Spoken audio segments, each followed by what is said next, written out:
On the morning of the 16th of September 1992, the British government believed it was in control of the pound. By the time the sun set that evening, it had spent billions of pounds it did not have, raised interest rates twice in a single day, in a state of open panic, and surrendered to a group of people who did not hold a single seat in Parliament, command a single soldier, or answer to a single voter. They were traders, and in the space of one working day, they did something no invading army had managed in modern history. They forced the British state into full retreat, took its money, and walked away richer than some countries. This is the story of Black Wednesday, the day the markets went to war with the Bank of England and won. It is a story about pride, about a trap that Britain walked into with its eyes open, and about the single most profitable trade in the history of finance. But underneath all of that, it is a story about a very simple idea that governments keep forgetting and keep paying for.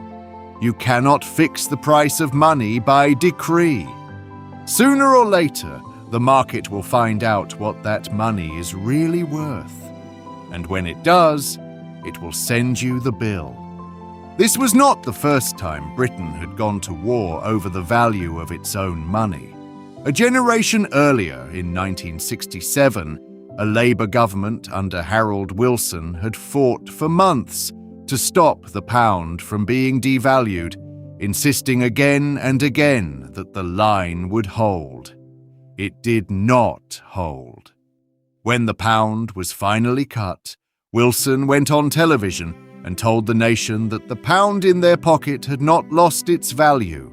It was a sentence so at odds with what people could see in the shops that it became a national byword for political denial. The deeper truth of 1967 was written in plain sight for anyone willing to read it. A government can repeat a promise about its currency as often as it likes. The market keeps its own accounts, and in the end, it always collects. 25 years later, a new generation of politicians had either forgotten that lesson or persuaded themselves that this time would be different. It would not be different. It would only be larger, faster, and far more expensive. To understand how a nation lost a war in a day, you first have to understand the battlefield, and the battlefield was something called the exchange rate mechanism. In the years after the Second World War, the countries of Western Europe had watched their currencies swing wildly against one another. A strong franc one year, a weak franc the next, a lira that seemed to lose value by the month. For businesses trying to trade across borders, this was a nightmare. If you were a German company selling machines to Italy, you could sign a contract at one price and lose your entire profit before the payment arrived, simply because the exchange rate had moved against you. So Europe reached for an old dream, the dream of stable money. Currencies that held still against one another, so that trade could flow without fear. The exchange rate mechanism, launched in 1979, was the machinery built to make that dream real. The idea was elegant on paper. Each member country agreed to hold its currency within a narrow band against the others. Think of it as a room full of climbers, all roped together. Nobody is allowed to drift too far from the group. If your currency started to rise too high or fall too low, your central bank was obligated to step in, buying or selling to drag it back into line. And at the center of the room, holding the strongest rope, stood the German mark. The mark was the anchor. Germany had the largest economy in Europe, the most disciplined central bank, and a national memory of hyperinflation so deep that keeping money stable was almost a religion. Everyone else, in effect, agreed to follow the mark. For years, Britain stayed out. Margaret Thatcher was deeply suspicious of the whole arrangement. She understood something that many of her own ministers did not want to hear. To join the mechanism was to hand control of British interest rates to a committee in Frankfurt. It was to give up one of the most powerful levers a government has over its own economy. She resisted it for as long as she could. But the pressure inside her own party was relentless. Her Chancellor and her Foreign Secretary wanted in. British business wanted the stability. And the promise was seductive. Join the mechanism, tie the pound to the mighty German mark, and Britain would import Germany's famous low inflation as if by magic. The discipline of the mark would do what British politicians had never managed to do on their own. It would tame the pound. In October 1990, Britain finally joined, and here we arrive at the first fatal decision, the one that would set the trap. When you join a system of fixed exchange rates, the single most important question is the price. At what rate do you lock in? Britain locked the pound in at 2.95 German marks. And that number was too high, dangerously, catastrophically too high. A strong pound sounds like a good thing. National pride likes a strong currency. But a currency that is priced above its true worth is a slow poison for an economy. It makes your exports expensive, so the rest of the world buys less of what you make. It makes foreign goods cheap, so your own citizens stop buying from local producers. Factory by factory, order by order, an overvalued currency quietly strangles the industries that depend on selling abroad. Britain had chained itself to the mark at a rate its economy simply could not sustain. But for a while, nothing happened. The trap was set, but the jaws had not yet closed. And what closed them was an event that had nothing to do with Britain at all. It happened in Berlin. In November 1989, the Berlin Wall fell. Within a year, East and West Germany were reunited. It was one of the great triumphant moments of the century. But reunification came with a colossal bill. West Germany had to rebuild the shattered, bankrupt economy of the East, pouring in staggering sums of money to bring millions of new citizens up to Western standards of living almost overnight. All of that spending poured money into the German economy, and that flood of money threatened to raise prices. It threatened inflation. And to the German central bank, the Bundesbank, inflation was the one enemy that could never be allowed to win. So the Bundesbank did the textbook thing. To cool an overheating economy, it raised interest rates. It raised them hard, and it kept them high. Now remember the climbers, all roped together. Germany was the anchor. When Germany raised its interest rates, every other country tied to the mark faced an agonizing choice. Because money is like water, it flows toward the highest return.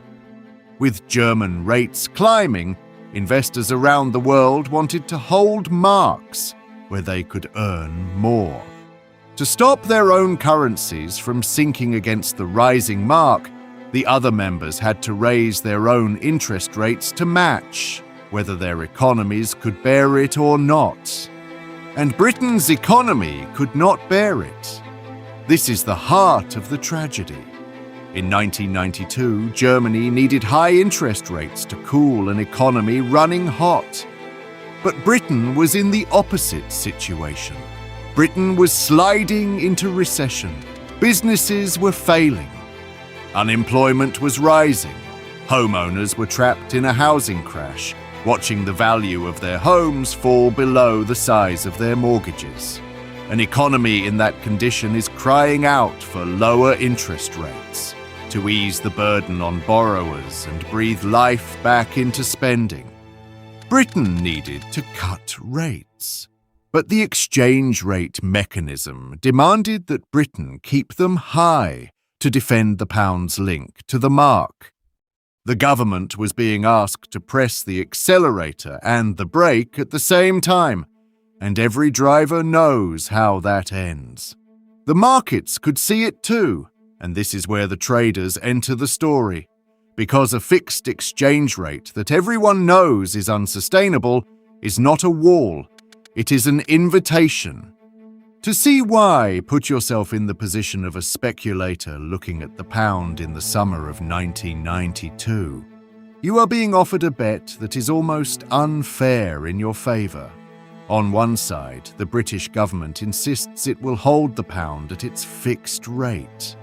If it succeeds, the pound barely moves, and you lose very little, because a currency inside the mechanism can only travel within a narrow band. On the other side, if the government fails and the pound is forced out, it will fall sharply, and you will make a fortune. A small loss if you are wrong. An enormous gain if you are right.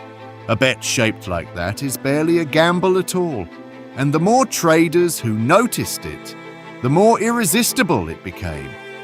This is the hidden flaw at the heart of every defended fixed exchange rate. The moment the market begins to doubt it, the doubt starts to feed on itself, because everyone can see that the cost of betting against the currency is small and the possible reward is vast. The British government was no longer facing a handful of opportunists. It was facing the combined logic of the entire financial world, arriving at the same conclusion at the same hour. The people who accepted that invitation most aggressively worked for a man named George Soros. Soros ran a fund called the Quantum Fund, and he had built his career on a single ruthless insight. Markets are not always rational. They are driven by human belief. And human belief can become detached from reality for a long time. But not forever. And the moment when belief snaps back to reality is the moment when fortunes are made. Soros and his lead strategist, a trader named Stanley Druckenmiller, looked at Britain in the summer of 1992, and they saw something close to a certainty. They saw a government defending a price for the pound that the British economy could not justify. They saw a currency held up by nothing but political willpower and promises. And they understood that political willpower, unlike gravity, can break. So they prepared to make a bet. But to understand the bet, you have to understand the weapon they used. The weapon was called short selling, and it is one of the most misunderstood ideas in finance. So let us be clear about exactly how it works, because everything that follows depends on it. Normally, you make money by buying something, watching it rise in value, and selling it for more than you paid. Short selling is the mirror image. It is a way to make money when something falls. Here is the mechanism. You borrow an asset that you believe is about to lose value, in this case, pounds. You immediately sell those borrowed pounds and convert them into a currency you trust, in this case, German marks. Then you wait. If you are right and the pound collapses, you can buy back the same number of pounds later for far fewer marks than you sold them for. You return the pounds you borrowed and you keep the difference. The bigger the fall, the bigger the profit. Now consider the scale. Soros did not borrow a few pounds. Through his fund, he built a position worth billions. He was, in effect, borrowing the British pound by the mountain and selling it into the market, betting the entire structure would come crashing down. There is a detail in how that bet was placed that has been retold on trading floors ever since. According to accounts from inside the fund, it was Druckenmiller who first concluded that the decisive moment had arrived and who proposed putting a large sum on the pound falling. Soros listened and then asked a question that has become famous in the world of finance. "If you are as certain as you say," he asked, "then why are you betting so little?" This was not, in his view, an occasion for a careful, measured position. It was one of those rare moments when the odds were so lopsided that the only real mistake would be timidity. He told Druckenmiller to go for the jugular. So they did. They did not merely lean against the pound, they threw the full weight of the fund behind the trade, borrowing and selling sterling on a scale that would have looked reckless to anyone who did not share their conviction. If they were wrong, the losses would have been brutal, but they had read the situation far more clearly than the government whose currency they were selling. And Soros was not alone. As the summer wore on, more and more traders around the world reached the same conclusion and placed the same bet. A one-way tide began to build against the pound. The trap was closing, and Britain could feel it. Throughout the summer of 1992, the pressure on the pound grew and grew. The Bank of England was forced to keep buying pounds, spending its foreign currency reserves to prop up the price and keep it inside the mechanism's band. Government ministers gave speech after speech insisting that the pound was strong, that devaluation was unthinkable, that Britain would never break its commitment. The Chancellor of the Exchequer, Norman Lamont, staked his reputation on it. The message was constant and absolute. The line will hold. But the markets have a cruel way of testing absolute promises. And in early September, they found a crack. It was not in Britain, it was in Italy. The Italian lira was another currency chained to the mark at a rate it could not sustain, and it broke first. The lira came under such ferocious pressure that Italy was forced to devalue. For the speculators, this was the smell of blood in the water. If one country could be forced out of the mechanism, the invincible system was not invincible after all. It was a row of dominoes. And every trader now turned to look at the biggest, weakest domino still standing, the British pound.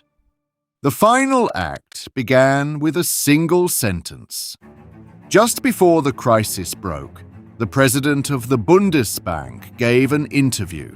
In it, he suggested, in careful central banker's language, that some currencies in the mechanism might still need to be realigned. He did not name the pound. He did not have to. To the markets, it read as an admission from the most powerful central bank in Europe that the defense of sterling might be hopeless. Germany, it seemed, was not going to ride to Britain's rescue.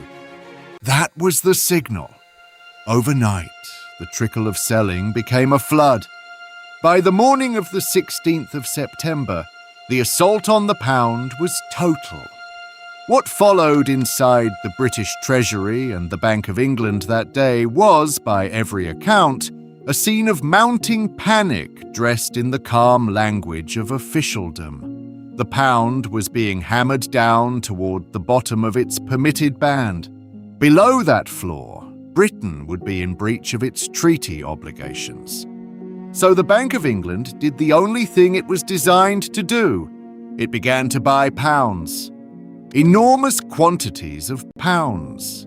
It reached into the nation's foreign currency reserves and spent them by the billion, trying to soak up the tidal wave of selling and hold the price up by brute force. It was like trying to hold back the sea with a bucket. For every pound the bank bought, the speculators sold more. The reserves drained away hour by hour. By some estimates, the bank was spending around £2 billion an hour at the peak, and it was making no difference at all. The selling was simply too vast. Inside the Treasury, ministers and officials moved between crisis meetings with a growing sense of unreality. Among the advisors in the building that day were figures who would go on to shape British politics for the next 30 years, watching at close range as the full machinery of the state was overwhelmed by the market. Urgent messages were sent to Germany, asking the Bundesbank to cut its own interest rates even slightly, a gesture that might have taken some of the pressure off the pound.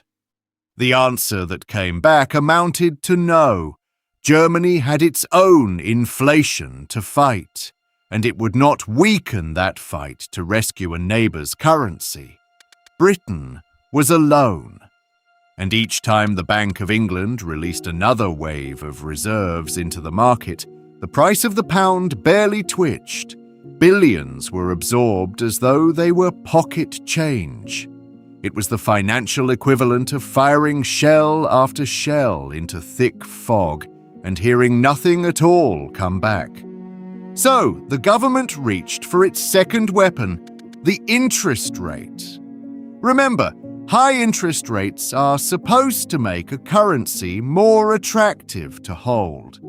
If you raise the reward for holding pounds, in theory, people will want to buy them. That morning, the government raised interest rates from 10% to 12%. A huge increase, announced in the middle of a working day, an emergency measure meant to shock the markets into believing Britain would defend the pound at any cost.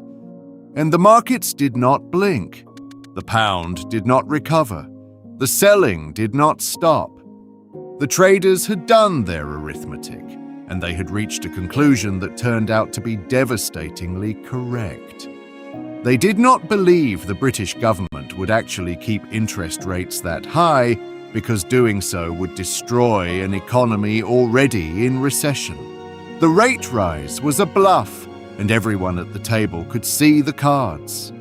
So a few hours later, the government did something almost without precedent. It announced a second rate rise on the same day. Interest rates would go to 15%. In the space of a single afternoon, the cost of borrowing in Britain had been driven up by half, from 10 to 15%, a level that would have crushed businesses and homeowners across the entire country if it had lasted. It is worth pausing on what that would have meant in ordinary lives. Millions of British families held mortgages whose monthly payments rose and fell directly with interest rates. To push those rates to 15% and to hold them there would have meant a wave of missed payments, repossessions, and broken households, on top of a recession that was already biting hard. The government knew this. The markets knew that the government knew it, and that shared knowledge was precisely why the bluff failed. A threat is only ever as strong as the willingness to carry it out, and everyone in the market could see that Britain could not possibly live with 15% interest rates for any length of time. The weapon the government kept reaching for was one it could never actually afford to fire. And still, the pound did not move. The markets looked at a government raising rates toward levels that would cause an economic catastrophe, and they simply did not believe it could hold. The second rise was not a show of strength. It was the flailing of a state that had run out of options. Everyone watching understood the truth. This was not the sound of a line holding. It was the sound of a line breaking. By the evening, it was over. Inside the Treasury, the recognition finally set in that the battle was lost, that no amount of money and no level of interest rate was going to turn back a market this large and this certain. And so, that night, the Chancellor Norman Lamont walked out to face the cameras and admitted defeat.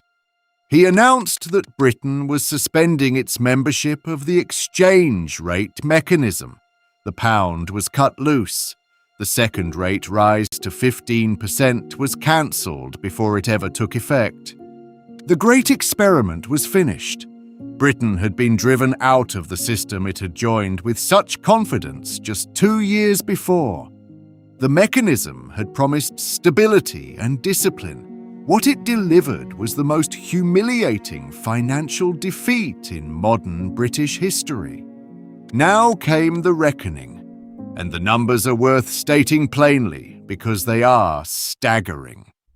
The Treasury later estimated that the failed defence of the pound had cost the British taxpayer around £3.3 billion. That was the money burned in a single day, trying to hold up a price the market had already condemned. Some of that loss came from the reserves spent buying pounds that were instantly worth less. It was, in effect, a fortune set on fire in the space of an afternoon. And on the other side of the trade stood George Soros. When the pound was finally cut loose, it fell sharply, exactly as he had predicted.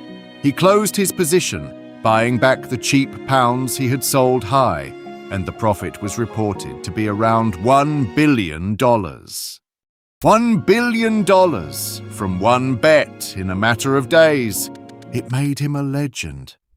The newspapers gave him a title that would follow him for the rest of his life: the man who broke the Bank of England.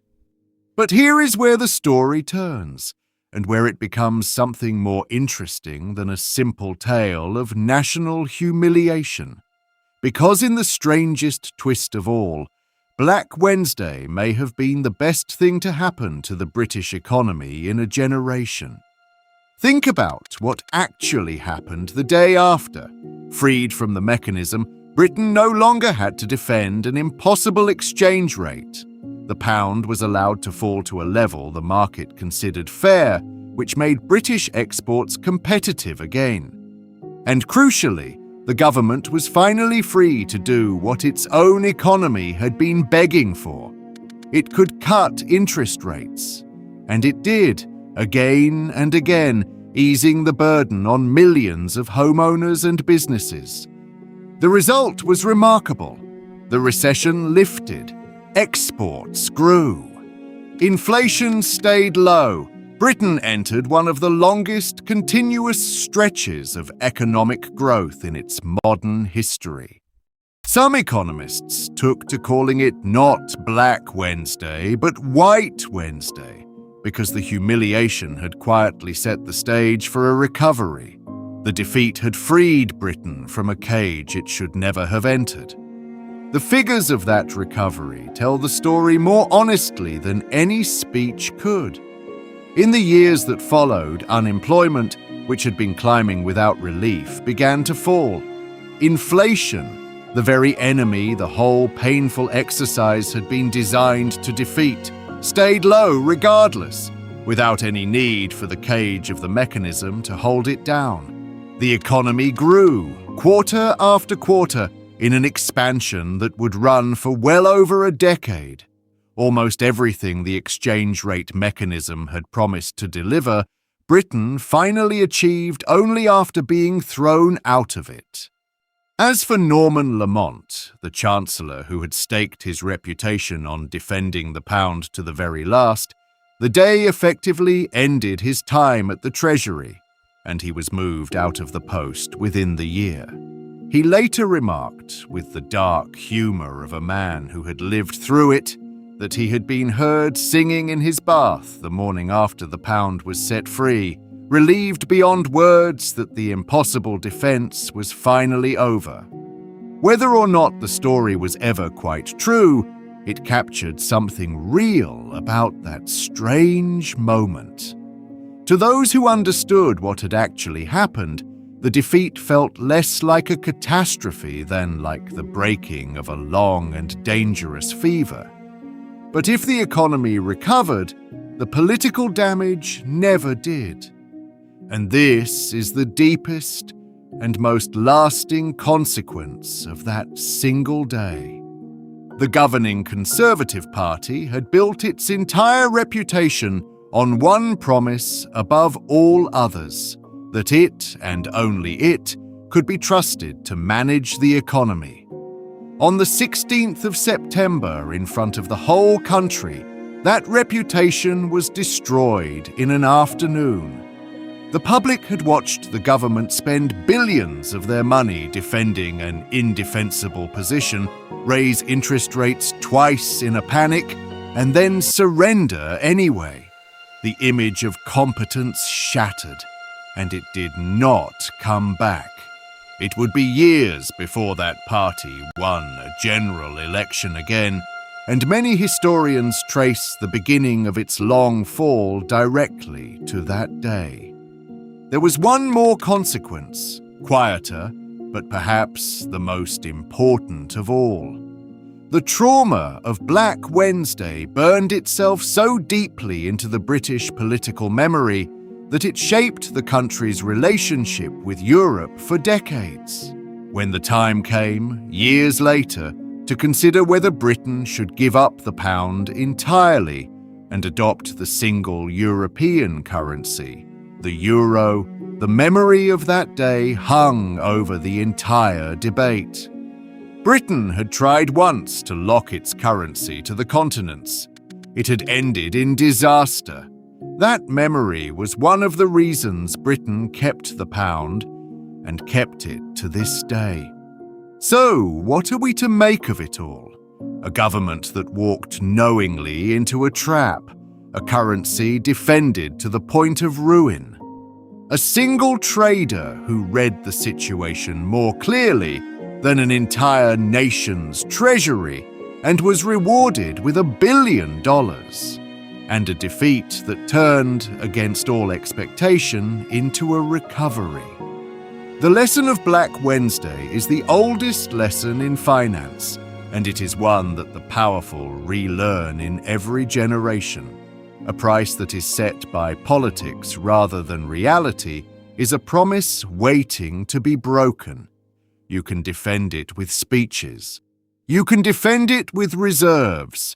You can defend it with interest rates high enough to frighten a nation. But you cannot defend it forever, because on the other side of that promise stands the entire weight of the global market, patient and unsentimental, waiting to find out what your money is truly worth. Britain found out on a Wednesday in September. The bill came to £3.3 billion, and the man who sent it walked away a billionaire. Sources for this account include the official records and later testimony surrounding the United Kingdom's withdrawal from the exchange rate mechanism, contemporary reporting by the BBC, the Financial Times, and the Times of London, the published estimates of the Treasury on the cost of the intervention, and the widely reported accounts of the Quantum Fund's position given by George Soros and Stanley Druckenmiller in the years that followed. In the autumn of 1976, the British government ran out of money, not short of money. Not squeezed, not stretched, not facing a difficult year. Out. The nation that had once ruled a quarter of the globe, that had invented the Industrial Revolution and the modern central bank, that had stood alone against tyranny within living memory, was reduced to going, cap in hand, to an international lender of last resort and asking for the largest emergency loan that institution had ever granted to anyone on Earth. This is the story of the year Britain went bankrupt. It is a story of a currency in free fall, of a chancellor turning back from an airport runway as the pound collapsed behind him, of ministers watching the value of their nation's money drop by the hour on the dealing screens of the world. It is a story of a proud country forced to accept terms dictated from abroad in exchange for cash it could not raise on its own. And it carries a lesson that has never once stopped being relevant in any country, in any decade. A government can spend beyond its means for a very long time. It can borrow and promise and reassure and paper over the gap year after year. But the moment the people who lend it money stop believing they will be paid back, the reckoning arrives, and it arrives not gradually but all at once, and it is brutal. To understand how a nation could fall so far, you first have to understand the decade that carried it there. Because 1976 was not a lightning bolt from a clear sky. It was the culmination of years of slow decline, the moment a long sickness finally broke into a fever. To understand the full weight of what happened, you have to reach back further still to the aftermath of the Second World War. Britain had emerged from that war victorious, but it had also emerged effectively bankrupt, having poured very nearly everything it possessed into the fight for survival. In the decades that followed, it watched two things happen in parallel, and both of them wounded its pride. It watched its great empire, the largest the world had ever seen, dissolve piece by piece, colony after colony departing, until the global power that had defined the nation for centuries had simply melted away. And it watched, with a kind of disbelief, as the very nations it had defeated in the war, Germany and Japan, rebuilt themselves from rubble and then powered ahead, their factories newer, their growth faster, their industries steadily overtaking Britain's own. There was even a phrase that entered the international vocabulary to describe the country's condition, spoken with a mixture of pity and scorn: the British disease. It referred to the whole tangled malaise of the British economy, the low investment, the constant industrial strife, the seeming inability to modernize, the sense of a once great workshop of the world grown old and tired and quarrelsome. By the mid-1970s, that long decline had been running for a generation, a slow puncture in the national confidence. The crisis of 1976 did not come from nowhere. It was the moment all of that accumulated weakness, all those years of falling behind, finally arrived at the door and demanded to be paid. The 1970s were, for the British economy, something close to a nightmare that would not end. It was the decade that gave the world a new and ugly word: stagflation, the toxic combination of two things that were not supposed to happen together. Stagnation, meaning an economy that would not grow, and inflation, the relentless erosion of the value of money, both at once. For most of modern economic history, it had been assumed you could have one problem or the other, but not both. Britain in the 1970s had both in abundance, and it did not know how to cure either.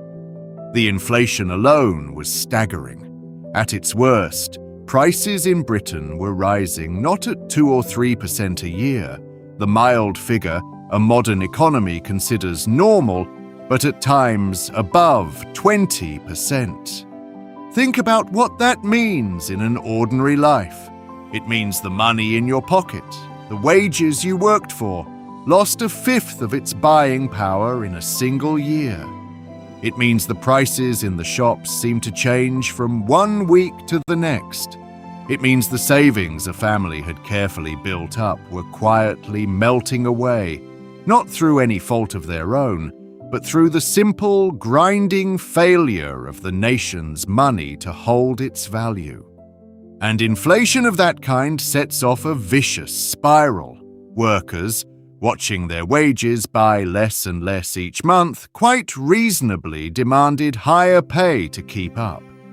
The great trade unions of the era, immensely powerful, went to battle for those higher wages, often successfully. But the higher wages raised the costs for businesses, which raised their prices, which fed the inflation, which prompted the next round of wage demands. Round and round it went, a wheel that would not stop turning, each turn making the next one worse. Britain seemed trapped inside a machine of its own making, unable to find the lever that would switch it off. To have lived in Britain during those years was to feel a great nation slowly coming apart at the seams. This was a decade of strikes on a scale that is difficult now to imagine. Great industries were shut down by their workers for weeks and months at a time. Only a couple of years earlier, in the winter of 1974, a strike by the coal miners, on whom the country still depended for its power, had forced the government to ration electricity so severely that industry was reduced to working only 3 days a week, and families sat at home in the dark and the cold, their lights and their heating gone. That crisis had helped bring down a government entirely. The unions, representing millions of workers, had grown so powerful that many openly wondered whether the elected government of the country, or the leaders of the great trade unions, truly held the final say over the nation's affairs. There was a pervasive, corrosive sense of a country becoming ungovernable, of institutions failing, of a proud society sliding into decline and disorder. And hanging over all of it always was that relentless inflation eating away at wages and savings and confidence alike, a daily reminder that something at the very heart of the nation's economy had gone badly and frighteningly wrong. It was against this backdrop of exhaustion and anxiety, of a country that had begun to doubt itself, that the crisis of the pound now unfolded. Beneath this, and in many ways feeding it, lay a deeper problem. For years, the British government had been spending far more than it collected in taxes. There were reasons, some of them honourable: a large welfare state to maintain, industries to support, a society that expected the government to provide. But the arithmetic was unforgiving. When a government spends more than it earns, it must cover the difference by borrowing. And to keep borrowing, year after year, it needs one thing above all else. It needs the world to keep lending. It needs investors, at home and abroad, to keep believing that Britain is a safe place to put their money, that its debts will be honoured, that its currency will hold. That belief was the quiet foundation on which the whole precarious structure rested. And in 1976, that foundation cracked, and then it gave way. The trouble revealed itself first, as it so often does, in the currency. Through the early months of the year, the pound began to slide on the foreign exchange markets, the vast global arena where the world's currencies are bought and sold. At first, it was a drift. Then it became a slide. The people who held pounds and the traders who dealt in them were slowly losing their faith that Britain could ever get its inflation and its borrowing under control. And here we arrive at the deepest truth about money, the one this entire story turns upon. A currency, in the end, is worth only what people believe it is worth. There is no vault of gold underneath it guaranteeing its value, not any more. There is only confidence. And as confidence in the pound drained away, so inevitably did its value. The government did what governments in this position almost always do. It tried to hold the line. The Bank of England spent its precious foreign currency reserves buying up pounds, trying to prop up the price by force, to create demand where the market was providing only supply. It is a defense that history has shown to fail again and again, because no central bank's reserves are a match for the combined weight of a market that has decided a currency must fall. And so it proved. The reserves drained away, and still the pound sank. Then came the single most humiliating image of the entire affair, a moment that burned itself into the nation's memory. In the summer, as a fresh wave of selling hit the pound, the Chancellor of the Exchequer, the man responsible for the nation's finances, a formidable politician named Dennis Healey, was at the airport, about to board a flight to an important international meeting. And the crisis was so acute, the collapse of the pound so alarming that he could not go. He turned around on the tarmac, abandoned the trip, and drove back to deal with the emergency. The Chancellor of one of the great economies of the world, unable even to leave the country because its money was falling apart in his absence. It was a picture of a nation in crisis, and everyone understood exactly what it meant. By the early autumn, the situation had passed from serious to desperate. The pound had fallen to a level that would have seemed impossible only a few years before, and the fall itself had become the engine of further panic in the cruel feedback loop that lies at the heart of every currency crisis. Every drop in the pound convinced more of the people who held it to sell before it dropped further, and every wave of selling drove it down again, which triggered the next. The market had scented blood, and it would not let go. For a country like Britain, which imported a great deal of its food, its fuel, and its raw materials, a collapsing currency was not some abstract figure on a screen. It was a direct assault on daily life. When the pound falls, everything the country buys from abroad becomes more expensive, which meant the price of imported goods was rising sharply, which fed directly back into the very inflation that had helped start the crisis in the first place. Every problem was worsening every other problem. Britain was caught in a trap where each wall was closing in on all the others. And the government that had to face this had almost no room to maneuver. It was a Labour government led by James Callaghan, and it governed with the barest sliver of a majority in Parliament, at times with no majority at all, dependent on deals with smaller parties simply to survive from one vote to the next. A weak government facing the strongest of storms.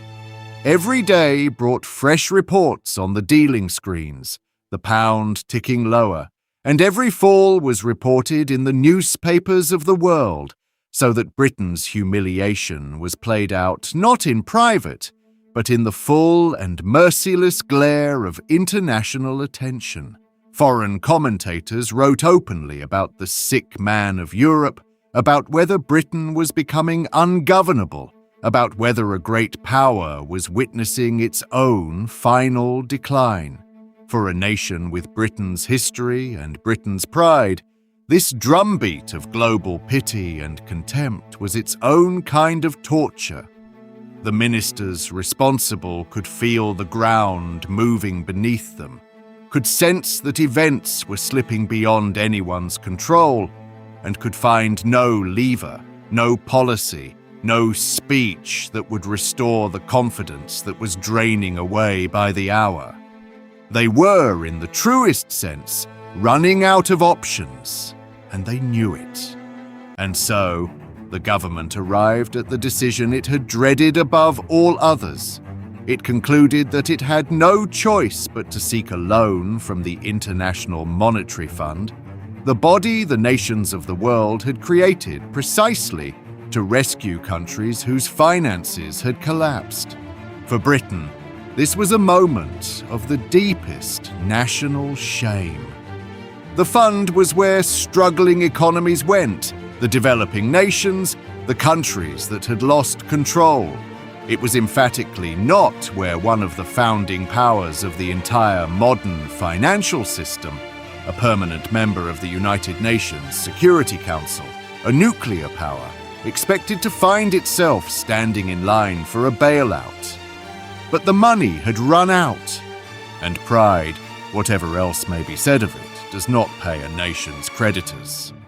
What made the humiliation sharper still was the sheer scale of it. The loan Britain sought was the largest the International Monetary Fund had ever been asked to provide to anyone in its history. This was not a country with a small, manageable problem. This was a great industrial nation, in the full glare of the world's attention, admitting that it could no longer fund itself. The negotiations that followed were among the most dramatic in the nation's peacetime history. A team from the International Monetary Fund arrived in London to examine Britain's books, to sit across the table from British ministers and dictate the conditions of the rescue. Imagine the scene.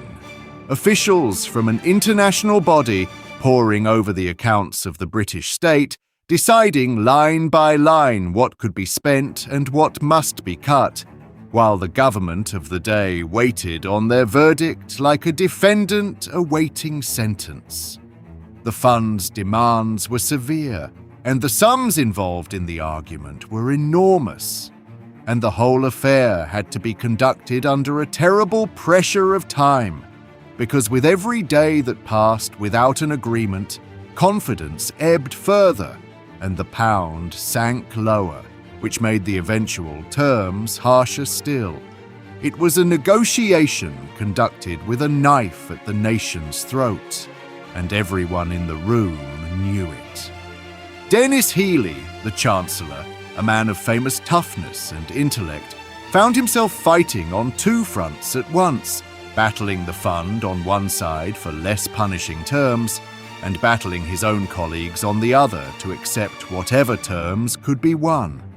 He would later describe this period as the most harrowing of his entire political life, and few who lived through it would disagree.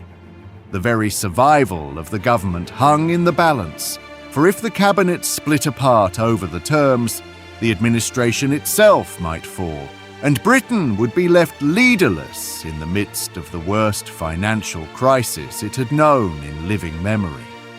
But the deepest wound was not the shame of asking, it was the price of receiving, because the International Monetary Fund did not simply hand over the cash and wish Britain well.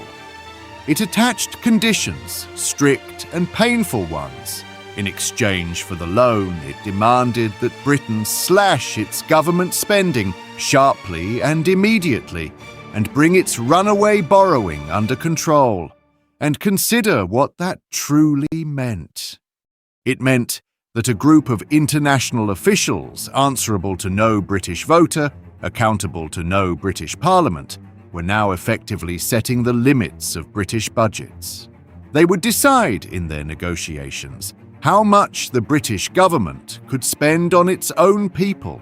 The sovereignty of Parliament over the nation's own purse, one of the oldest and most fiercely guarded principles in the whole of British history, a principle men had fought and died for across the centuries, had been quietly pawned in exchange for a loan. Inside the government, the demand tore the ruling party very nearly in half.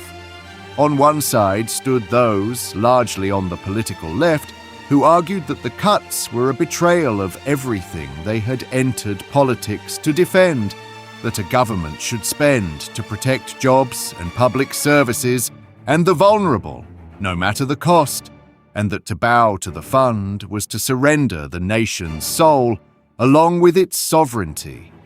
On the other side stood those, more pragmatic or more resigned, who argued with grim arithmetic that there was simply no alternative left, that a country which cannot fund itself must, in the end, accept the terms of those who will fund it, however bitter. The argument raged for weeks, in long and exhausting cabinet meetings, in a government fighting for its life, while outside the door the markets watched and waited, and the clock ran down. In the end, the realists prevailed, because the arithmetic left no other door open. Britain accepted the terms. It agreed to the cuts. It took the loan. And then, slowly and painfully, something unexpected happened. The crisis began to lift. The very act of accepting the fund's discipline, of signalling to the world that Britain would, at last, bring its finances under control, began to restore the one thing that had been draining away all along: confidence. The pound, having found a floor, steadied, the panic subsided, and in a final, almost mocking irony, it turned out that Britain did not even need the full amount of the enormous loan it had been so desperate to secure. As the situation improved, much of it was never drawn down at all, and what had been borrowed was repaid ahead of schedule. And Britain, as it happened, had one more card to play, one that fate had dealt it at almost precisely the right moment. For beneath the cold grey waters of the North Sea, off the nation's coast, vast reserves of oil had been discovered, and in the very years around the crisis they were beginning to flow. It was an extraordinary stroke of timing. Just as the old industrial economy seemed to be failing, just as the nation's finances had collapsed into the arms of the International Monetary Fund, a river of oil, and of the money that oil would bring, was beginning to come ashore. Over the years that followed, North Sea oil would transform Britain's balance sheet, turning the country from an importer of energy into a producer of it, pouring revenue into the treasury and strength into the pound. It did not cause the recovery from 1976 on its own, but it underwrote it. It gave the nation breathing room it had not earned and could scarcely have expected, a windfall from beneath the sea that helped a bankrupt country back onto its feet. There is a certain irony in it. The same decade that saw Britain reduced to begging also saw it handed one of the great natural fortunes of modern history. The crisis and the salvation arrived, almost hand in hand. But it would be a mistake to let the recovery soften the lesson, because the lesson is the thing that lasts. Oil or no oil, Britain, in 1976, had looked over the edge of a cliff. It had discovered, in the most public and humiliating way imaginable, that there is a hard limit to how long a nation can live beyond its means, and that the limit is set not by the nation itself, but by the cold judgment of everyone who lends it money. That judgment can be delayed, it can be argued with, it can be softened for a time by luck or by oil or by clever words. But it cannot be escaped forever. Sooner or later the accounts are called in and the reckoning comes. But if the immediate financial crisis passed, its consequences did not. They ran deep and they ran long, reshaping the country for a generation. For the scar of 1976 never truly faded from the national memory.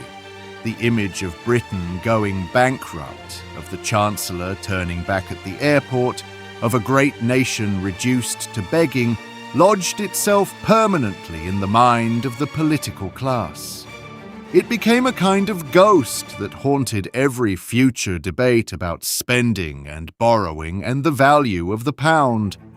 More than that, many historians mark 1976 as a genuine turning point, the year the old political consensus that had governed Britain since the Second World War began to die.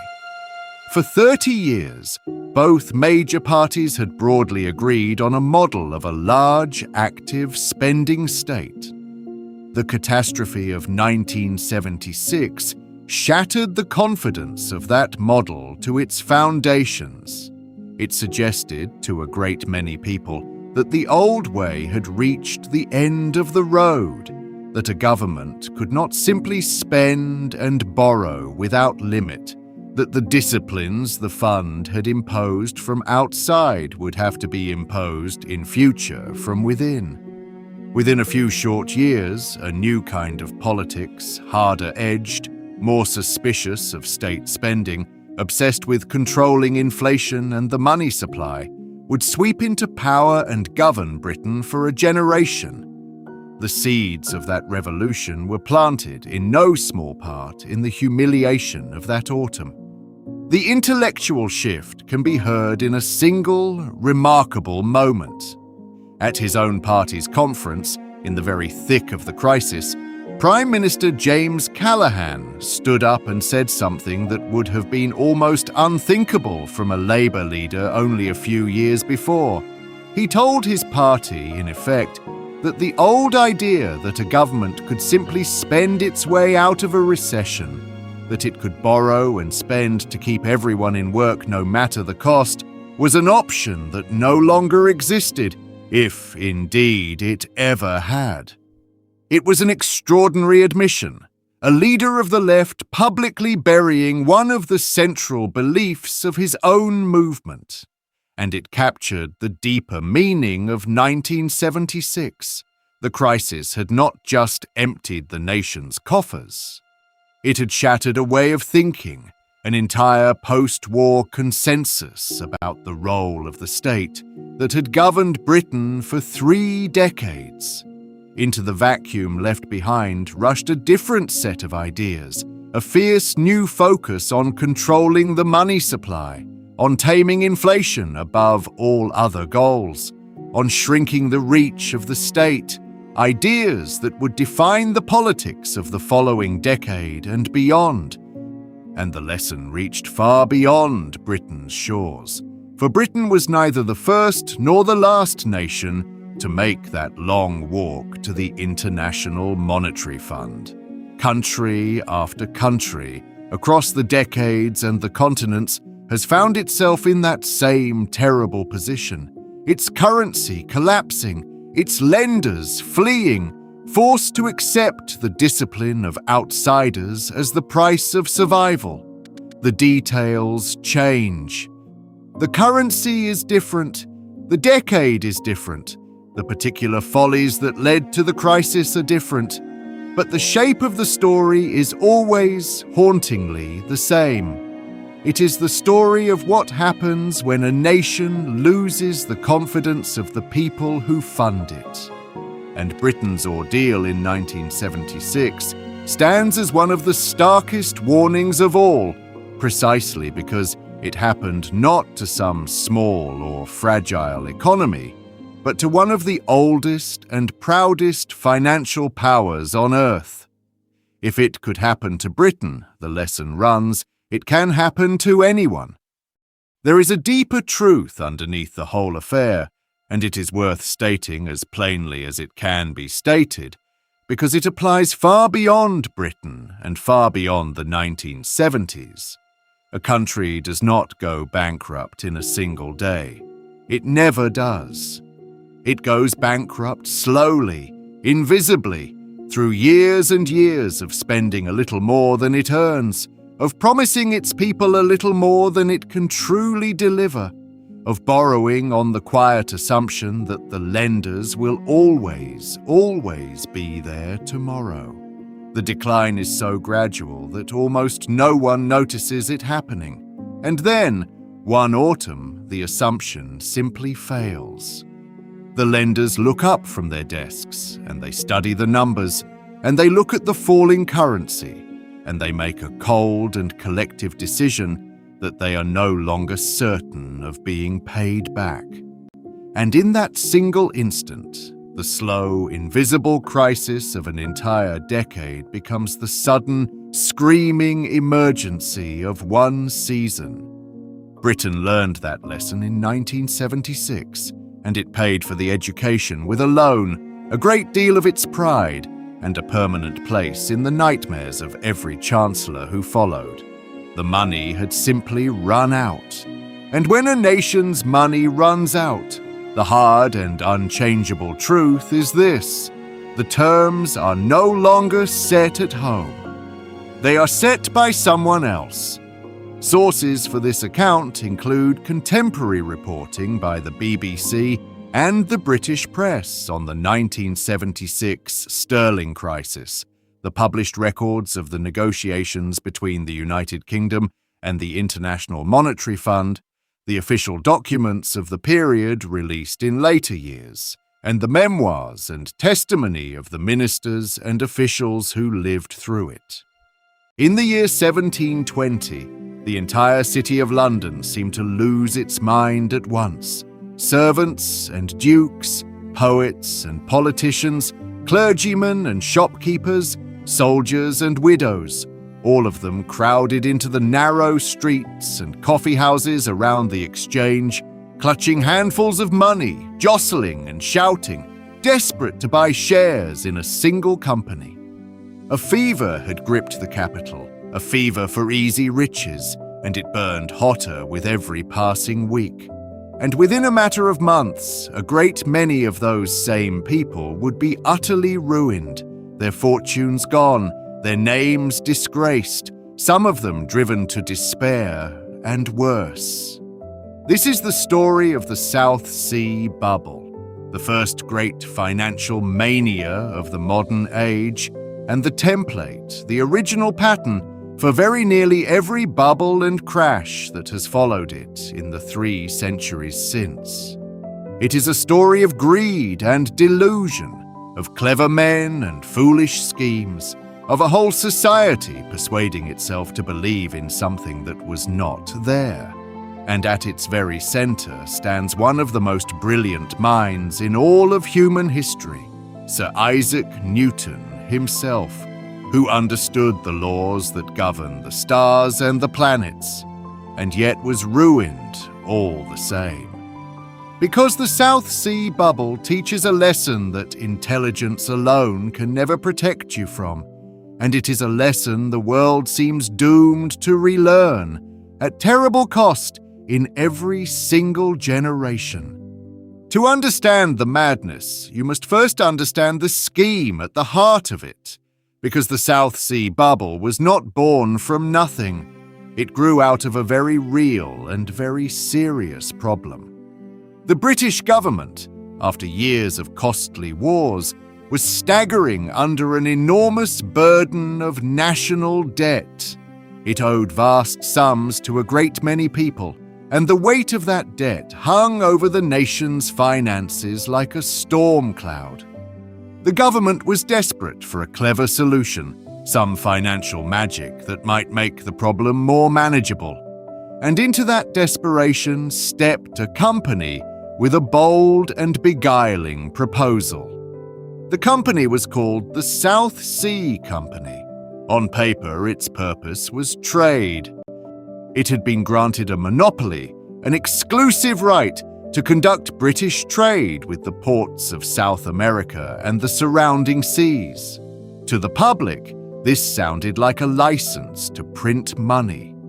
South America, in the imagination of the age, was a land of unimaginable wealth, of mountains of silver and rivers of gold, of endless riches, simply waiting to be carried home in the holds of British ships.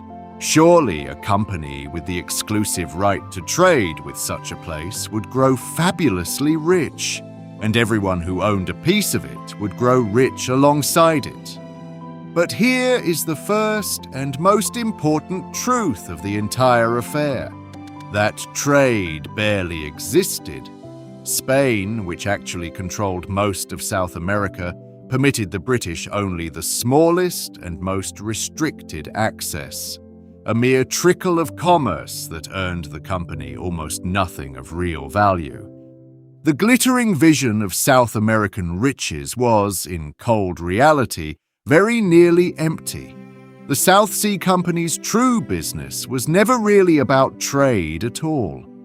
Its true business was something far cleverer and far more dangerous. It was about that national debt. The scheme, stripped of its complexity, worked like this. The South Sea Company proposed to take over a huge portion of the government's debt. The people to whom the government owed money would exchange what they were owed for shares in the company instead. In return for taking this weight off the government's shoulders, the company was granted the right to issue those shares, and the whole grand structure depended utterly and completely on one single thing: the price of the company's shares. If that price could be driven higher and higher, everyone involved stood to profit enormously. The directors, the government, the early investors, all of them. And so the men who ran the South Sea Company set out, quite deliberately, to drive that price to the heavens. What followed was a masterclass in the art of inflating a bubble, and the methods they used are precisely the same methods used in every mania since. The directors of the company set about spreading rumors, glowing and irresistible rumors, of the fabulous wealth pouring in from the South Seas. Tales of treasure, of profitable voyages, of riches beyond counting were whispered in the coffee houses and printed in the papers. Confidence swelled. And as the story spread, people began, cautiously at first, and then in a flood, to buy the shares. And now the machine truly began to turn, because a bubble is a machine, an engine designed to inflate itself. As more people bought the shares, the price of those shares rose, and as the price rose, something dangerous happened in the minds of everyone watching. The rising price itself seemed to be the proof. Look, they said, the price is climbing, which means the rumors must be true, which means I should buy before it climbs higher still. And so the rising price drew in more buyers, and the new buyers pushed the price higher, which drew in still more buyers. Each rise appeared to justify the next.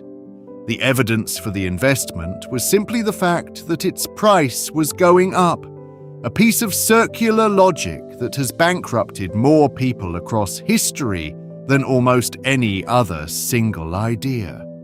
The company poured fuel onto the fire in every way it could. Most dangerously of all, it began to lend people money to buy its own shares. Think about what that means. If you did not have the cash to join the frenzy, the company itself would lend it to you, so that you could buy its shares, which pushed the price up, which made everyone feel richer, which encouraged still more borrowing and buying.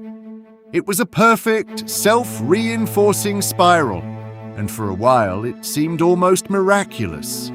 Everyone was getting rich, and no one stopped to ask the simple, deadly question: rich from what? From what actual trade? What actual product? What actual profit? The answer, had anyone dared to look, was almost nothing at all. But nobody wanted to look. Looking was for cowards, for cynics, for those too timid to seize the fortune of a lifetime. The numbers of the mania are genuinely staggering even now. At the start of the year 1720, a single share in the South Sea Company traded at around £128. As the fever took hold through the spring and into the summer, the price began to climb with astonishing speed. £200, 300, 500. And then, at the very height of the madness, a single share reached a price of over £1,000. In the space of a few short months, the value of the shares had multiplied nearly eightfold. And let us be perfectly clear about why. Not because the company had discovered a single new source of wealth, not because it had sold anything, or traded anything, or earned anything of substance. The price had risen eightfold purely and entirely, because everyone believed it would keep rising. It was belief, and nothing but belief, holding up a mountain of money. The mania did not stay confined to the South Sea Company alone. That is another mark of a true bubble, the way the madness spreads outward and infects everything around it. As Londoners watched ordinary people transformed into paper fortunes overnight, a wild enthusiasm for buying shares in almost anything took hold, and so, seeing the appetite of the crowd, promoters and swindlers rushed to launch dozens of brand new companies, each hoping to catch the same golden fever. These came to be known as the bubble companies, and some of them were so absurd that they would be comical if the consequences had not been so tragic. There were companies formed to import walnut trees, to make a wheel of perpetual motion, to ensure and improve children's fortunes, to trade in human hair. And then there is the one that has echoed down the centuries as the perfect symbol of the whole insane episode. A company, so the famous account goes, was floated for carrying on an undertaking of great advantage, but nobody to know what it is. A business, in other words, whose actual purpose the founder refused to reveal, and still, intoxicated by the certainty that any share would rise, that the only mistake was to hesitate, investors are said to have handed over their money for a stake in a mystery, in nothing at all. Whether every detail of that particular tale is literally true almost does not matter, because it captures something that was profoundly and dangerously real. A crowd so consumed by greed and by the fear of missing out that it had entirely stopped caring what it was actually buying. The physical heart of this frenzy was a narrow lane in the City of London called Exchange Alley, a cramped tangle of coffee houses and dealing rooms where the shares changed hands. And in the summer of 1720, it became the most feverish place in the entire kingdom. From dawn until long after dark, the alley was choked with a heaving, shouting mass of humanity, all pressed together in the pursuit of paper riches. Fine ladies arrived in their carriages and sat waiting while their agents fought through the crush to buy on their behalf. Aristocrats rubbed shoulders with tradesmen, clergymen with card sharps, all of them united by the single overpowering hope of getting rich before the miracle ended. Servants who had bought a few shares found themselves on paper wealthier than their masters. Fortunes were made and lost between breakfast and supper. It was said that a man could buy a share in the morning and sell it in the afternoon for double what he had paid, and for a giddy few months this was very nearly true. The whole ordinary business of the country seemed to pause, as if the nation had collectively decided that the tedious work of farming and manufacturing and trading was for fools, when a fortune could be conjured out of thin air in a coffee house in Exchange Alley. It was the atmosphere of a great carnival or a vast gambling hall, and almost nobody paused to consider that carnivals end, and that the house, in the end, always wins. And it is here, into this whirlwind of delusion, that our most famous character enters the story. For among the great crowd of investors caught up in the South Sea fever was none other than Sir Isaac Newton, the president of the Royal Society, the man who had unlocked the mathematics of gravity, who had explained the motion of the moon and the planets and the tides, whose mind was perhaps the most powerful the world had yet produced.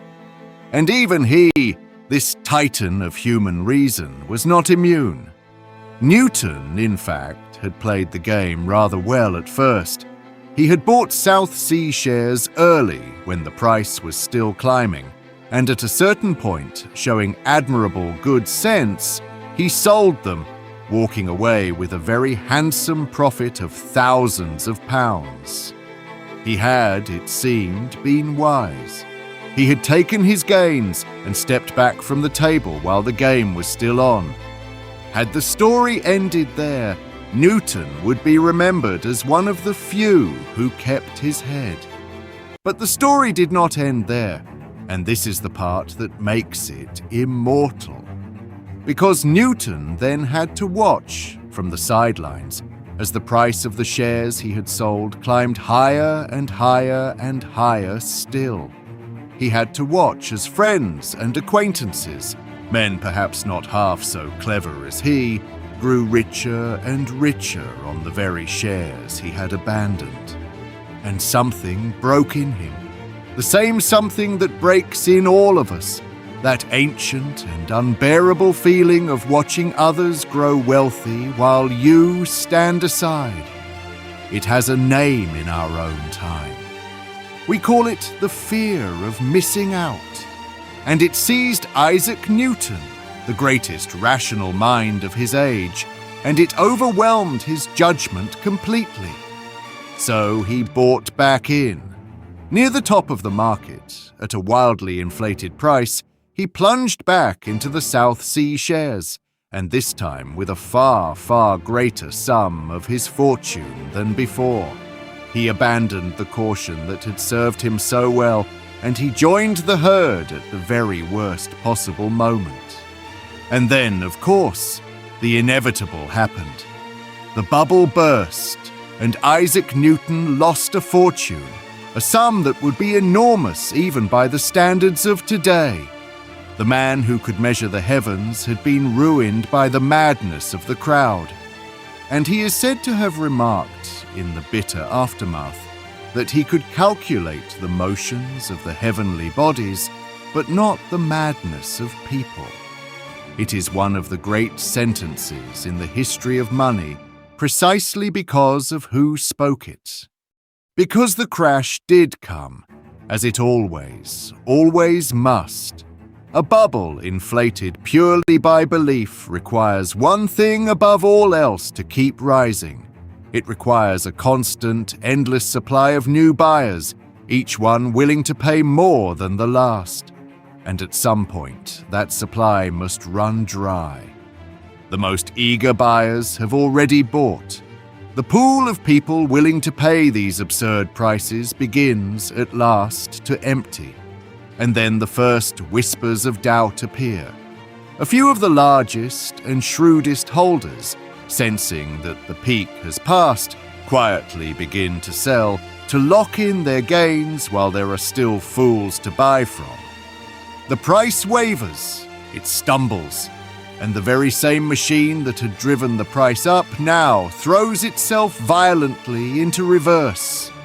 For just as every rise had justified the next rise on the way up, now every fall justified the next fall on the way down. As the price dropped, holders panicked, and their panic made them sell, and their selling drove the price lower, which triggered more panic, which drove more selling. The spiral that had lifted the shares to the heavens now dragged them down towards the earth with terrifying speed. Through the autumn of 1720, the South Sea share price collapsed. The shares that had touched £1,000 tumbled back down toward 100 and below, wiping out almost everything the mania had created. Fortunes that had been built over a single glorious summer evaporated in a matter of weeks. And the human wreckage was appalling, because so many had borrowed to buy at the top, lured by the company's own eager lending. A great many people were left not merely poorer, but ruined, owing enormous sums on shares that were now worth a fraction of what they had paid. The ruin cut through every level of society, from the grandest aristocratic households to the humblest tradesmen who had staked their small savings on a dream. Suicides were reported. Families were destroyed. A wave of anguish and fury rolled across the country in the wake of the collapse. To grasp the true human weight of it, you have to remember who these people were. They were not, for the most part, seasoned speculators who understood the risks they ran.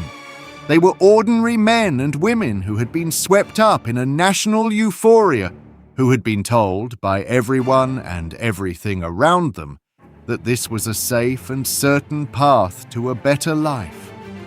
There were clergymen who had invested the modest savings of a lifetime of service. There were widows who had staked the small inheritance that stood between them and destitution. There were families who had borrowed against their homes and their futures, certain they were securing prosperity for their children, only to find they had condemned them instead to years of debt and hardship. When the bubble burst, it did not simply erase numbers in a ledger. It shattered lives, dissolved marriages, drove proud men into hiding from their creditors, and filled the country with a bitterness and a sense of betrayal that lingered for a generation.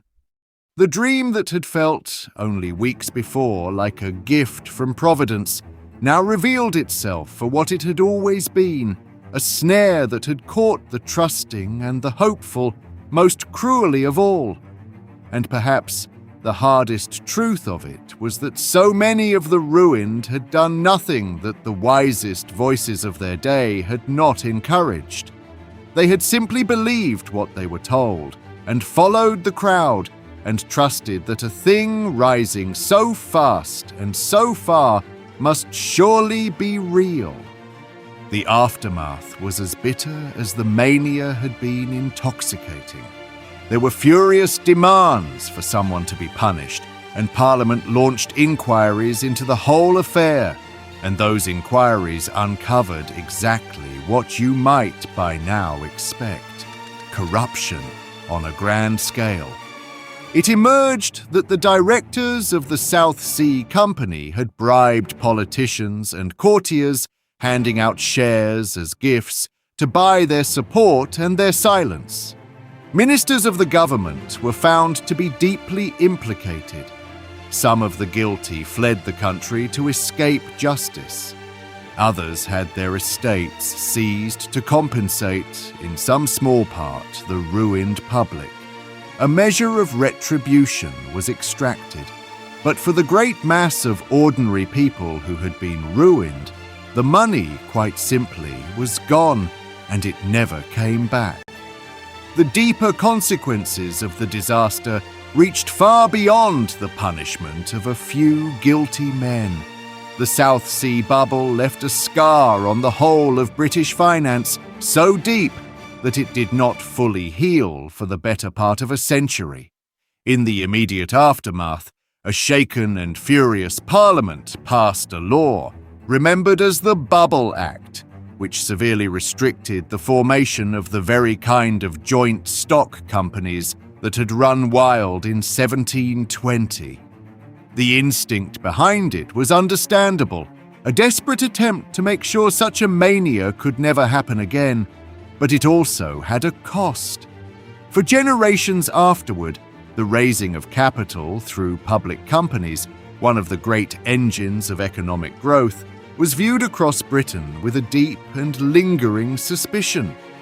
The word bubble itself entered the permanent vocabulary of finance, spoken ever after as a warning. A whole nation had been so badly burned that it flinched for lifetimes from the flame.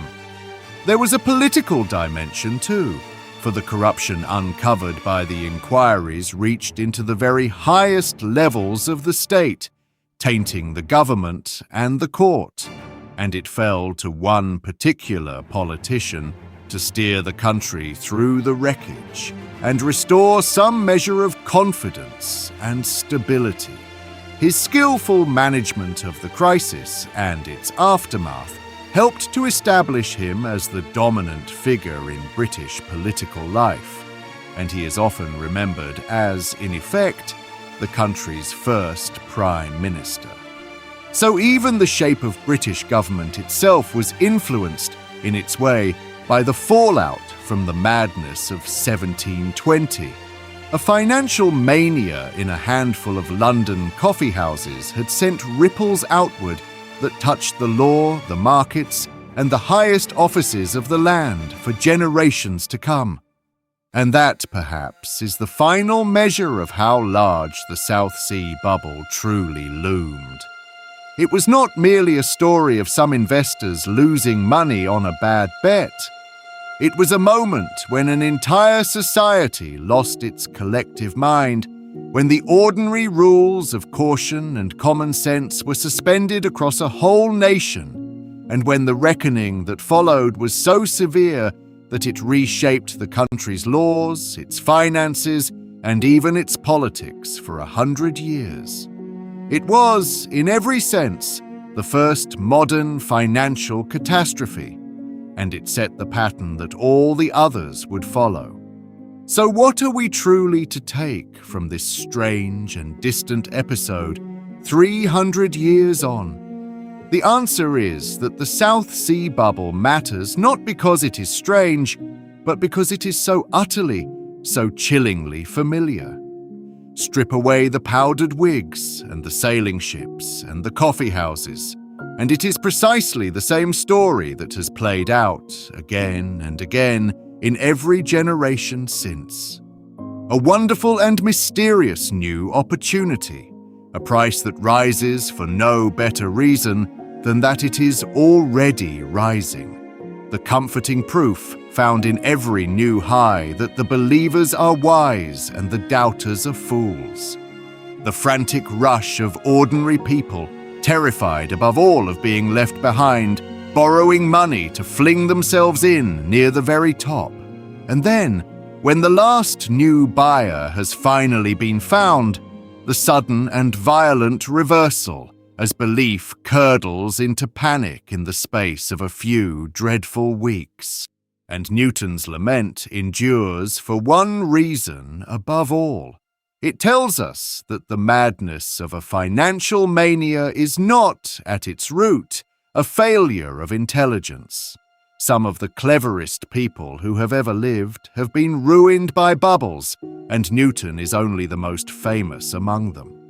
It is not a failure of the mind. It is a failure of temperament, of character, of nerve. It is the near impossible task of remaining calm and rational while everyone around you appears to be growing effortlessly rich, and of holding firmly in your mind the one truth that the crowd has forgotten. That a price which has floated free of any real underlying value is not a fortune waiting patiently to be claimed. It is a trap, primed and set, waiting only for the moment to spring. And if you doubt that the lesson still applies, that we, in our modern and sophisticated age, have somehow grown too clever for such follies, then simply look at the centuries that followed. The same story has repeated itself in new costumes again and again and again. At the very end of the 20th century came the dot-com bubble, when the shares of internet companies, many of which had never earned a single penny of profit and never would, were bid up to insane and dizzying heights, purely on the promise of a glorious digital future, before collapsing and wiping out trillions of dollars of wealth. It was Exchange Alley all over again, only now the coffee houses were computer screens. In 2008 came the great housing and banking crisis, built once more on the comfortable and universal belief that a certain kind of asset, this time houses and the debts attached to them, could only ever rise in value, until it could not, and the whole world economy very nearly came down with it. And in our own time we have watched the wild manias in cryptocurrencies and in all manner of digital tokens, some of which have soared thousands of percent and then vanished into nothing, driven by exactly the same forces, the rumors, the fear of missing out, the price rising simply because it is rising, the crowd of ordinary people rushing in near the top. The technology changes, the particular dream changes. But the human beings never do. The same greed, the same hope, the same terror of being left behind while others grow rich, the same fatal willingness to believe, all of it is exactly as it was in the coffee houses of London 300 years ago.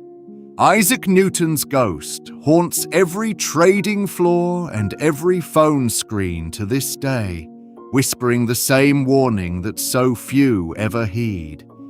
The South Sea Company itself survived, in a diminished and chastened form, for many decades after its great catastrophe, but its name passed permanently into the language as a byword for delusion, for folly, for the terrible moment when an entire society agrees, all together, to believe in something that simply is not real. And its deepest lesson was written, in the end, not in the ledgers of the company, but in the ruined lives of the men and women who trusted it. When the only reason a thing is rising is that it is rising, the fall is already on its way. It is always only a question of when. Sources for this account include contemporary records of the South Sea Company crisis of 1720, the parliamentary inquiries that followed its collapse, the widely documented accounts of Sir Isaac Newton's involvement and losses, and the financial histories that have preserved the story of the mania and its ruin across the centuries. In 1945, in the last weeks of the Second World War, a convoy of trucks wound its way through the Austrian Alps under SS Guard. When the war ended days later, crates from those trucks were hauled out of a lake called Toplitz, and inside them, investigators found money. British money, £5 notes, £10 notes, 20s and 50s, in quantities that made no sense. When the Bank of England examined them, the verdict was worse than anyone had imagined. They were perfect. What lay at the bottom of that alpine lake was the largest counterfeiting operation in the history of money. £134 million of forged sterling, billions in today's money, manufactured by the Nazi state with a single purpose: not to spend. To destroy. The plan was to rain banknotes over Britain until the pound itself collapsed, and with it, the country's ability to fight. This is the story of Operation Bernhard, the secret factory inside a concentration camp, the prisoners who forged for their lives, the notes so flawless the Bank of England itself could not tell them from its own, and the quiet, decades-long cover-up that followed, because the most dangerous attack on Britain in the Second World War was not aimed at its cities. It was aimed at its money. To understand why a forged banknote could be a weapon of war, you have to understand what a banknote actually is, and what it is a promise. A £5 note in 1939 was not worth £5 of anything. It was a piece of paper on which the Bank of England promised to pay the bearer on demand the sum of £5. The entire machinery of British commerce, wages, savings, trade across the empire, ran on the belief that the promise was good and the paper was real. And that belief was the target. Flood a country with notes it cannot tell from its own, and every transaction becomes a question. Shopkeepers hesitate, banks refuse. Savings become suspect. Money only works while nobody has to think about it. And the moment everyone has to think about it, it stops working entirely. Run the arithmetic of the attack, and its ambition comes into focus. Britain's entire war effort ran on confidence in sterling. The loans that built the bombers, the imports that fed the island, the empire's trade, all of it denominated in the promise. The planners reckoned that even a partial success would force Britain into an impossible choice: honor every note presented, genuine or not, and bleed, or refuse suspect notes and teach every citizen that the money in their own pocket might be worthless. The first option cost treasure. The second cost the thing treasure stands on. There was no third option, which is what made a printing press, in this one specific application, a strategic weapon in the same class as a bomber fleet, at 1,000th of the price. They even war-gamed the delivery. The aircraft chosen for the drops were assessed, the bundle sizes tested, the release altitudes debated, notes scattered differently from bombs, and a bale that lands unopened in a field defeats the purpose. The plan called for the notes to fall over the industrial north and the countryside, where a farm labourer finding a fiver in a hedgerow, a week's wages blown in on the wind, would face a temptation the planners considered no rationing era Britain could resist. They were probably right. The weapon was never fired, but no one has ever seriously argued it was badly aimed. The Germans understood this perfectly because it had happened to them. In 1923, Germany's own currency had died of a different disease, hyperinflation, and the men who watched wheelbarrows of marks buy a single loaf of bread never forgot what a country looks like when its money fails. Now, they intended to inflict that failure on their enemy, deliberately, from the air. The idea surfaced within weeks of the war beginning. In September 1939, a meeting in Berlin's finance ministry heard a proposal of elegant brutality: forge the pound sterling on an industrial scale, drop it from aircraft over Britain, and let greed do the rest. People would pick the notes up. Of course they would, and every note spent would push the poison deeper into the bloodstream of British commerce. There were objections, and they are revealing. The head of the Reichsbank protested, not on moral grounds but professional ones. Counterfeiting another nation's currency was an attack on the idea of money itself, and Germany's own money lived in the same glass house. He was overruled. The economists calculated that if even a fraction of the forged notes entered circulation, British prices would surge, the pound's exchange rate would buckle, and, the detail they savoured most, every genuine note would become suspect. The forgery did not need to replace the pound. It only needed to make the pound doubt itself. The plan acquired a name, a budget, and a patron in the SS. What it needed was the impossible, a perfect copy of the hardest banknote on earth to forge. The first attempt was a fiasco worth pausing on, because its failure explains everything the second attempt did differently. Operation Andreas, launched in 1940, was staffed the conventional way, with loyal technicians, civil servants, and printing engineers recruited for their politics as much as their craft.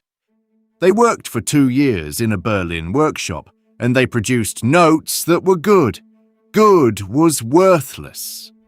The paper never felt right, the watermark never held its subtlety, and the operation dissolved in bureaucratic squabbling with almost nothing usable to show. The lesson the SS drew was cold and correct. Patriots could not do this work. Craftsmen could, and the greatest craftsmen available were the ones the Reich had imprisoned. There was also the question of the paper itself, and it nearly defeated them twice. British notepaper was linen rag, but not any linen. The Germans eventually concluded the British used Rami fibre, and even then the first German sheets failed the field test. Too new, too clean. The solution was grimly inventive. The linen was used, washed, and worked before pulping because Britain's paper was made partly from rag that had lived a life. A dedicated mill was turned over to the problem, running trial after trial until the sheets crackled like Threadneedle Street's own. The British white fiver was not just a piece of paper, it was a fortress of Victorian engineering. The paper itself was made from linen rag with a distinctive feel, crisp, almost crackling, produced to a secret recipe. Within it ran a watermark of extraordinary subtlety, visible only when held to the light. The printing was intaglio, ink standing proud of the paper in microscopic ridges, and woven through the design sat traps, tiny deliberate imperfections, minute breaks in lines, a dot misplaced by a fraction of a millimeter, placed there so the bank's own inspectors could recognize their children and catch anyone else's. The first German attempts failed exactly as the bank intended. The paper felt wrong, the watermark blurred. The traps went unnoticed. A forgery that is nearly perfect is worthless, because a suspicious clerk with a magnifying glass is the whole of the defense. Then, in 1942, the operation passed to a man named Bernhard Kruger, an SS major with a background in textile engineering and a bureaucrat's patience. Kruger's insight was the one that gives this story its darkness and its strange humanity. The finest printers, engravers, and paper specialists in occupied Europe were already in German hands. They were in the camps. Kruger toured the concentration camps of the Reich with a recruiting list. Printers, lithographers, engravers, bankers, paper chemists, and forgers, professional criminals who had spent their lives copying other people's money. 142 men, most of them Jewish prisoners, were pulled from the general camps and delivered to 2 sealed barracks at Sachsenhausen, north of Berlin. Blocks 18 and 19, fenced off from the rest of the camp, windows painted over, entry forbidden even to most of the SS. Among them were men whose lives read like the story itself. Adolf Berger was a Slovak typographer arrested for printing false baptismal certificates to save Jews from deportation, a forger of mercy, now ordered to forge for the Reich. He survived to write the book that told the world. And in 1944, the operation acquired its strangest recruit of all, Salomon Smolyanov, the only professional criminal in the group, a Russian master counterfeiter whose pre-war forgeries of the very same British notes had been good enough to earn him files at Scotland Yard and a conviction in 3 countries. The SS had spent years hunting counterfeiters as criminals. Now they collected one as a consultant. Inside those barracks, the deal was never written down but understood by every man: forge perfectly and live, fail and return to the machinery of death outside the fence. It was a bargain of exquisite cruelty, and the prisoners understood its arithmetic better than their captors. Work too slowly, and the SS had no reason to keep you. Finish too completely, and the SS had no reason to keep you either. The only survivable path was excellence without completion, indispensable today, unfinished tomorrow.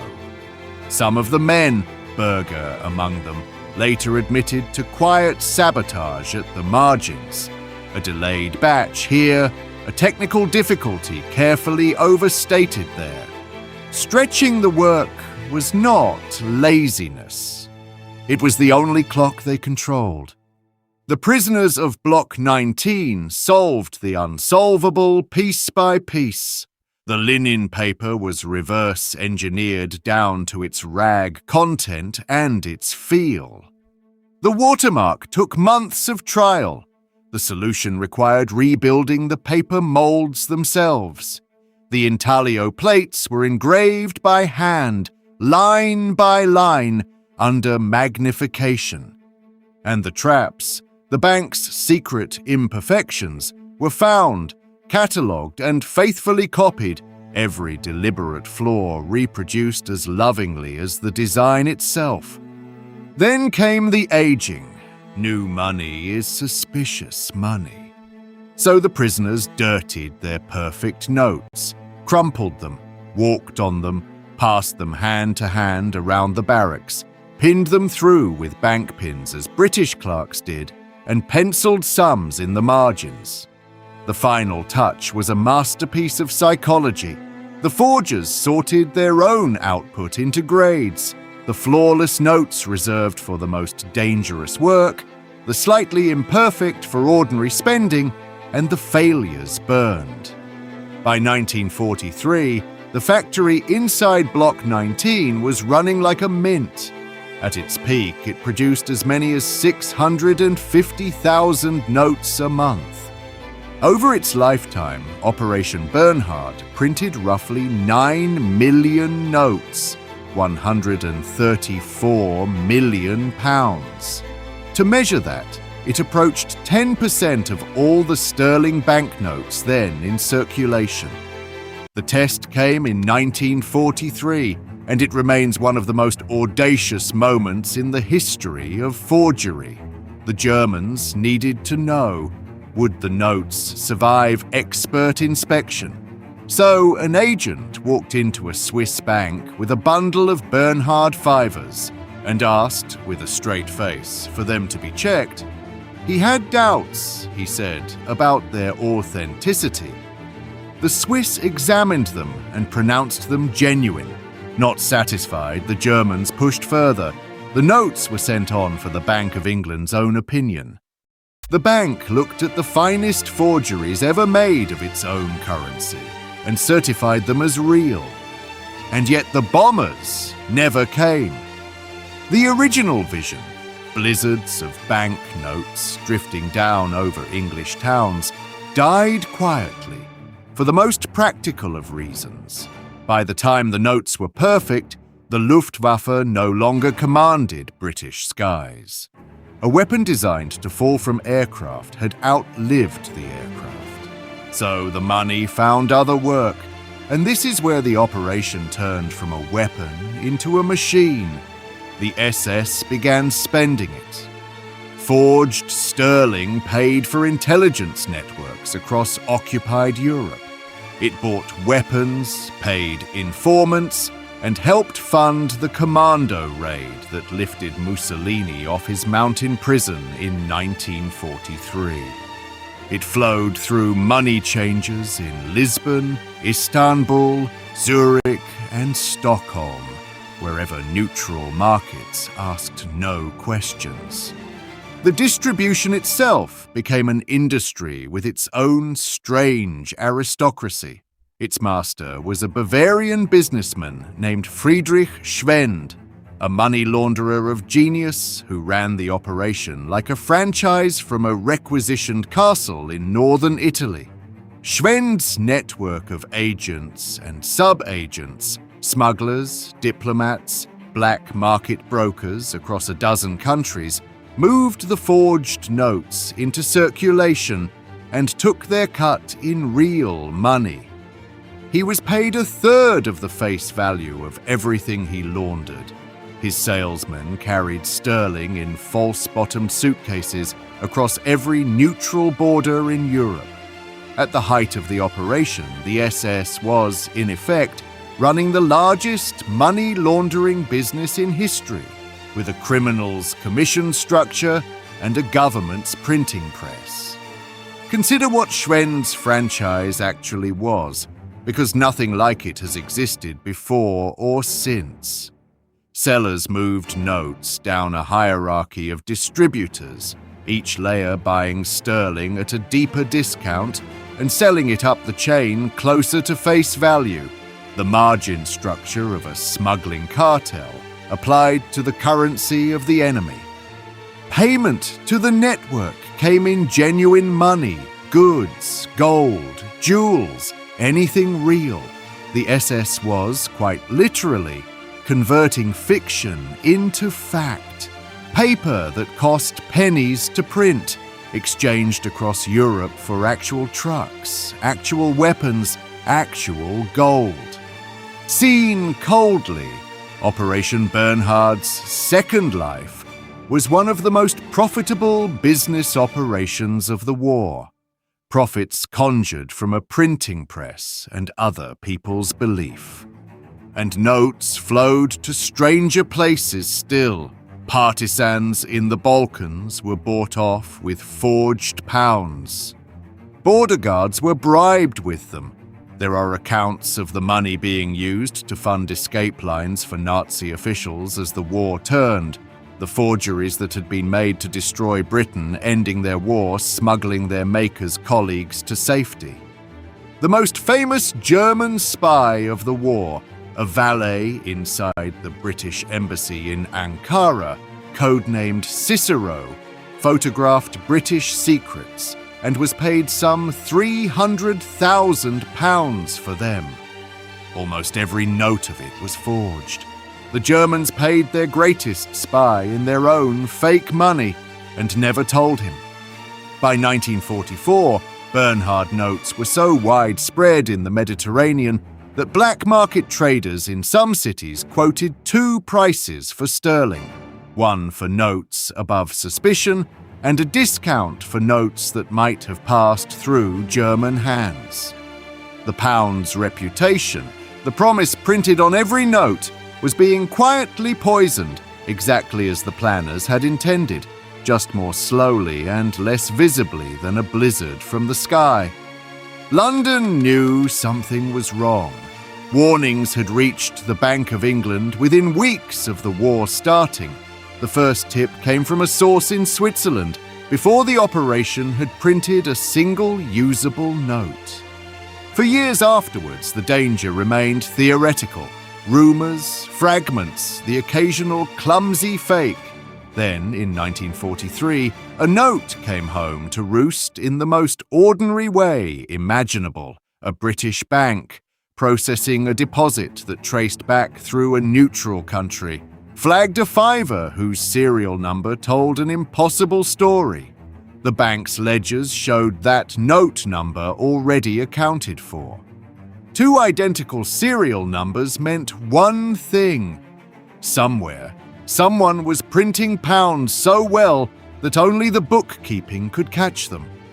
That was the true nightmare revealed. The forgeries could not be detected as objects. They could only be detected as arithmetic, duplicate serials, impossible dates, notes reported destroyed that walked in through the door. The defense of the pound retreated from the magnifying glass to the ledger. By 1943, the evidence was undeniable. Forgeries were surfacing that the bank's own experts could barely fault. In the bank's private ledgers, a special account was opened to track them.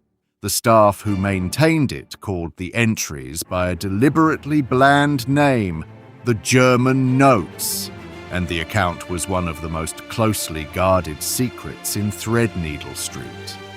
The response tells you how seriously they took it. The bank did something it had never done in 2.5 centuries. It retreated. It stopped issuing the great white notes above £5, the 10s, the 20s, the 50s, and pulled them from circulation. The pound's first line of defense had failed, so the bank simply abolished the battlefield. The public was told almost nothing. The full scale of the operation, the fact that an enemy state had achieved a near-perfect forgery of the national currency, stayed out of the newspapers during the war and stayed quiet for years after it. When a currency's defense is belief, you do not advertise that the belief was broken. And in the sealed barracks, the machine was already being aimed at a second target. In 1944, Kruger ordered the forgers to begin work on the United States dollar. The dollar was a different fortress, different paper, different printing, a different set of traps, and the prisoners, reading the war news in the quality of their rations, understood that this new impossible task was also a new lease on life. Smolyanov and a small team labored over the $100 bill for a year, solving it the way they had solved the fiver: paper, plates, patience. By early 1945, they had produced test sheets that the team judged good enough to pass. The full print run was scheduled. The Reich collapsed before the presses could turn. The dollar survived Operation Bernhard by a margin of weeks. Inside Sachsenhausen, the war was ending, and the prisoners of Blocks 18 and 19 understood exactly what their perfection had earned them. They were among the most dangerous witnesses in Europe. Men who knew how to destroy a currency could not be allowed to meet the Allies.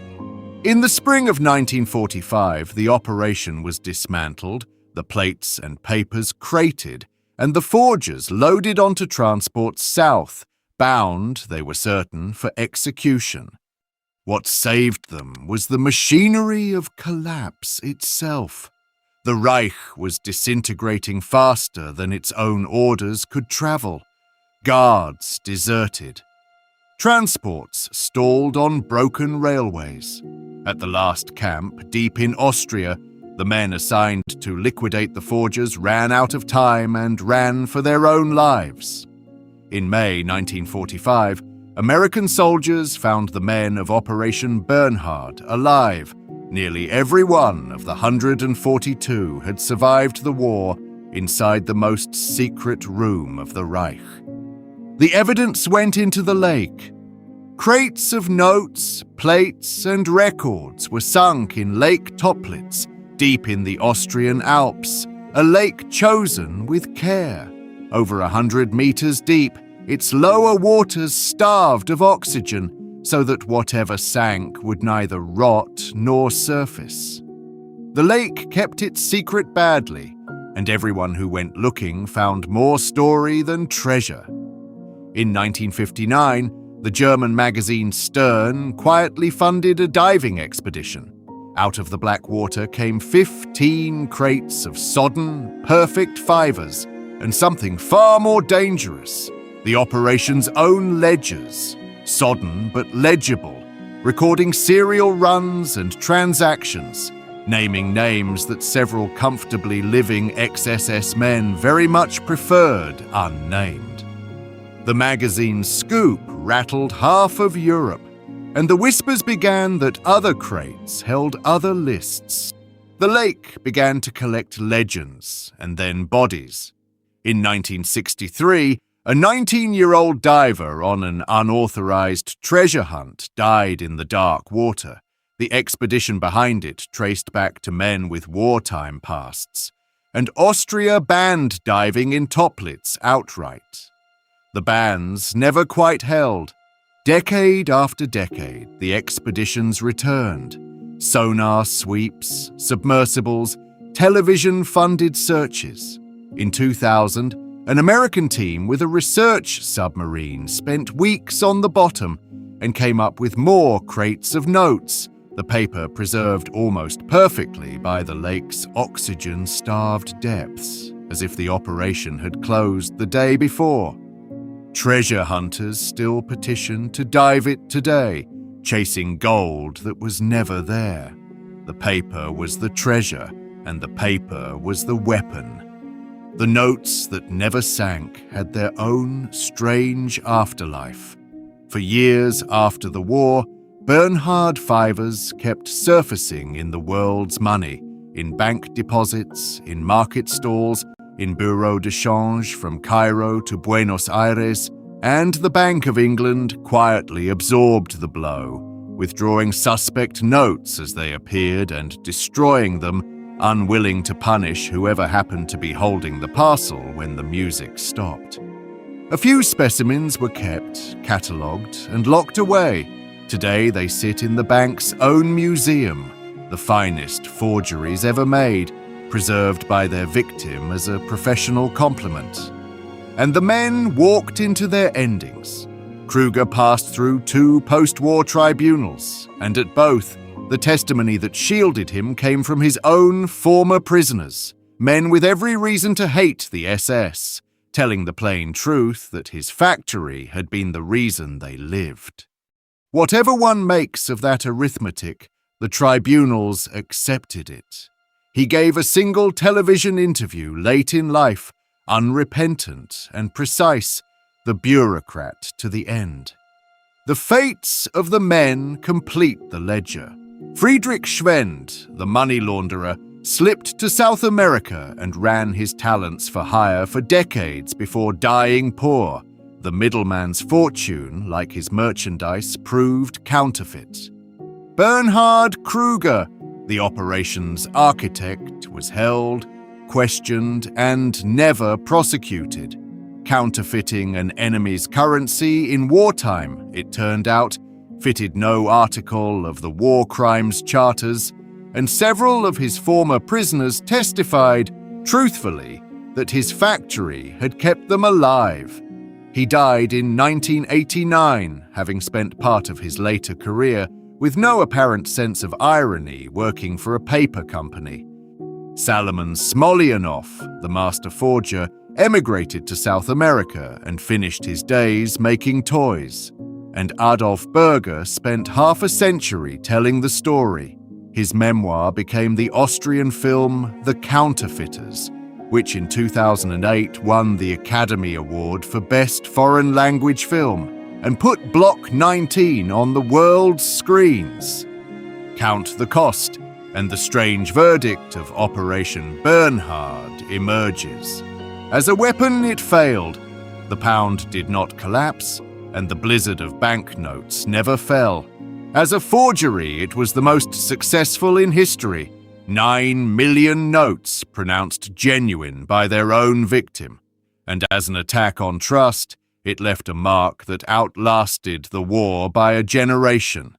The Bank of England did not put a £10 note back into circulation until 1964, 19 years after the war ended.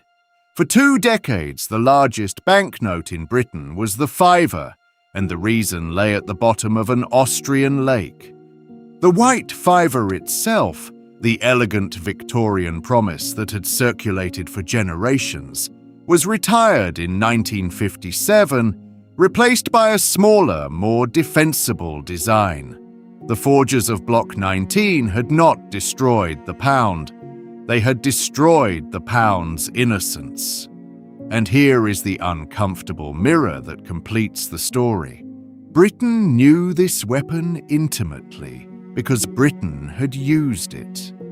During the American Revolution, British forces counterfeited the continental dollar on an industrial scale, advertising in New York newspapers for paper and printers, shipping forged notes into the rebel colonies by the trunkload.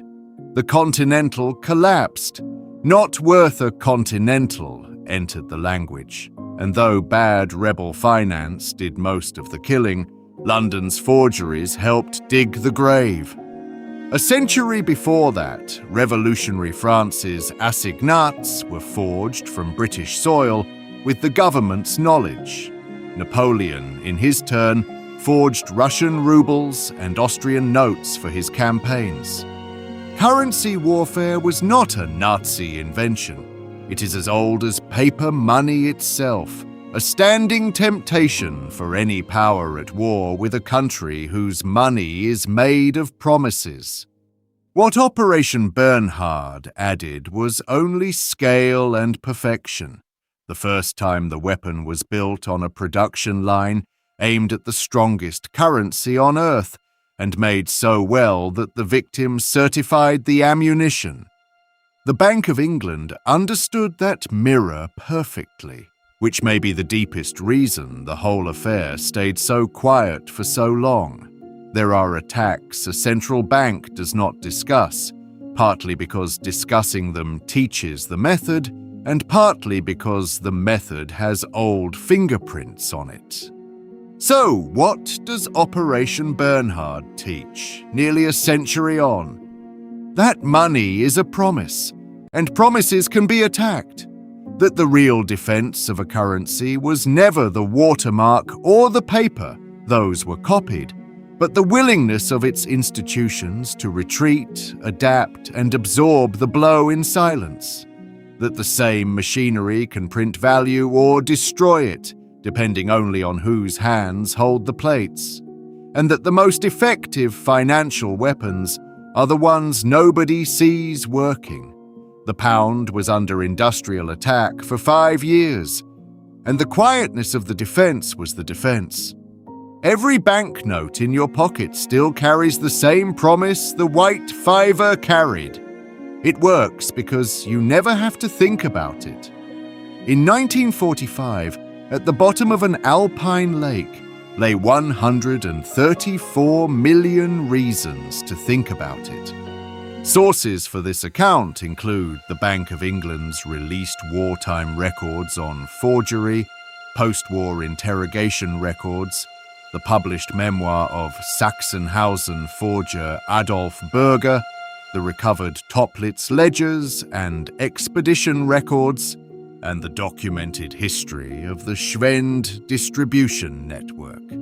Around the year 1770, something happened in Britain that had never happened anywhere on Earth, at any time, in the whole of human history. Ordinary people started getting richer, and they did not stop. For thousands of years before that moment, the story of human wealth was a flat line. An English farm labourer in 1700 lived on roughly what a Roman farm labourer had lived on 17 centuries earlier. Kings grew rich, empires rose and fell, but the ordinary person's share of the world stayed brutally, permanently the same. Economists call it the Malthusian trap. Whenever life improved, populations grew, and the gains were eaten, literally, within a generation. Then, in the space of about 80 years, one damp island off the coast of Europe broke the trap. Output per person began to climb, and it never came back down. The line that had been flat for all of recorded history turned upward, and it is still climbing today in almost every country on Earth because of what happened first in Britain.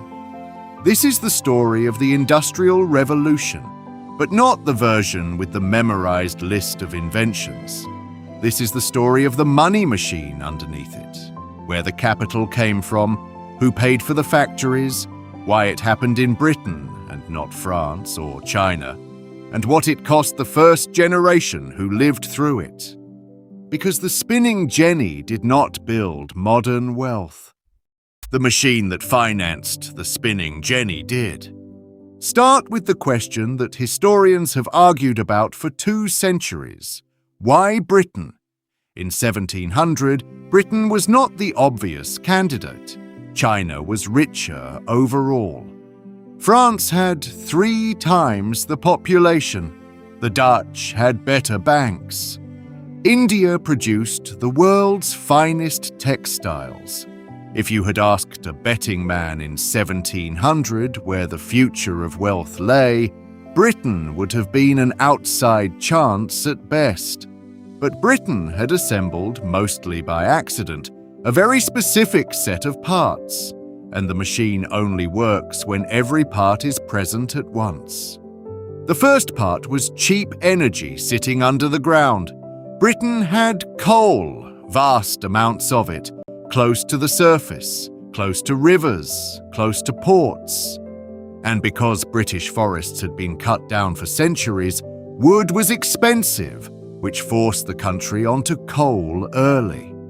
By 1700, Britain was already mining more coal than the rest of the world combined. Energy that had once been rationed by the growth of trees was now dug up by the ton. The second part was expensive labor. This sounds like a disadvantage. It was the opposite. British wages were among the highest in the world, roughly double those in France. And when workers are expensive and energy is cheap, every businessman faces the same arithmetic. Replace the worker with a machine that burns the energy. In China and India, where labor cost almost nothing, a machine that did the work of 5 men was pointless. The 5 men were cheaper. In Britain, that same machine was a fortune waiting to be collected. High wages did not prevent industrialization. High wages caused it. The third part, and this is the one the school versions skip, was the money machinery. Invention is worthless without capital, and by 1750, Britain had quietly built the most sophisticated system on earth for moving money from the people who had it to the people who could use it. At the top sat the Bank of England, founded in 1694, not to serve the public, but to fund a war. King William needed £1.2 million to rebuild the navy, and a syndicate of London merchants offered a deal. They would lend the government the money permanently in exchange for the right to found a bank and issue notes against the debt. The subscription books opened in June 1694, and the full £1.2 million was pledged in just 12 days, merchants queuing to lend to a state that, a generation earlier, no sane lender would have trusted with a shilling. The price was 8% interest, guaranteed by Parliament itself.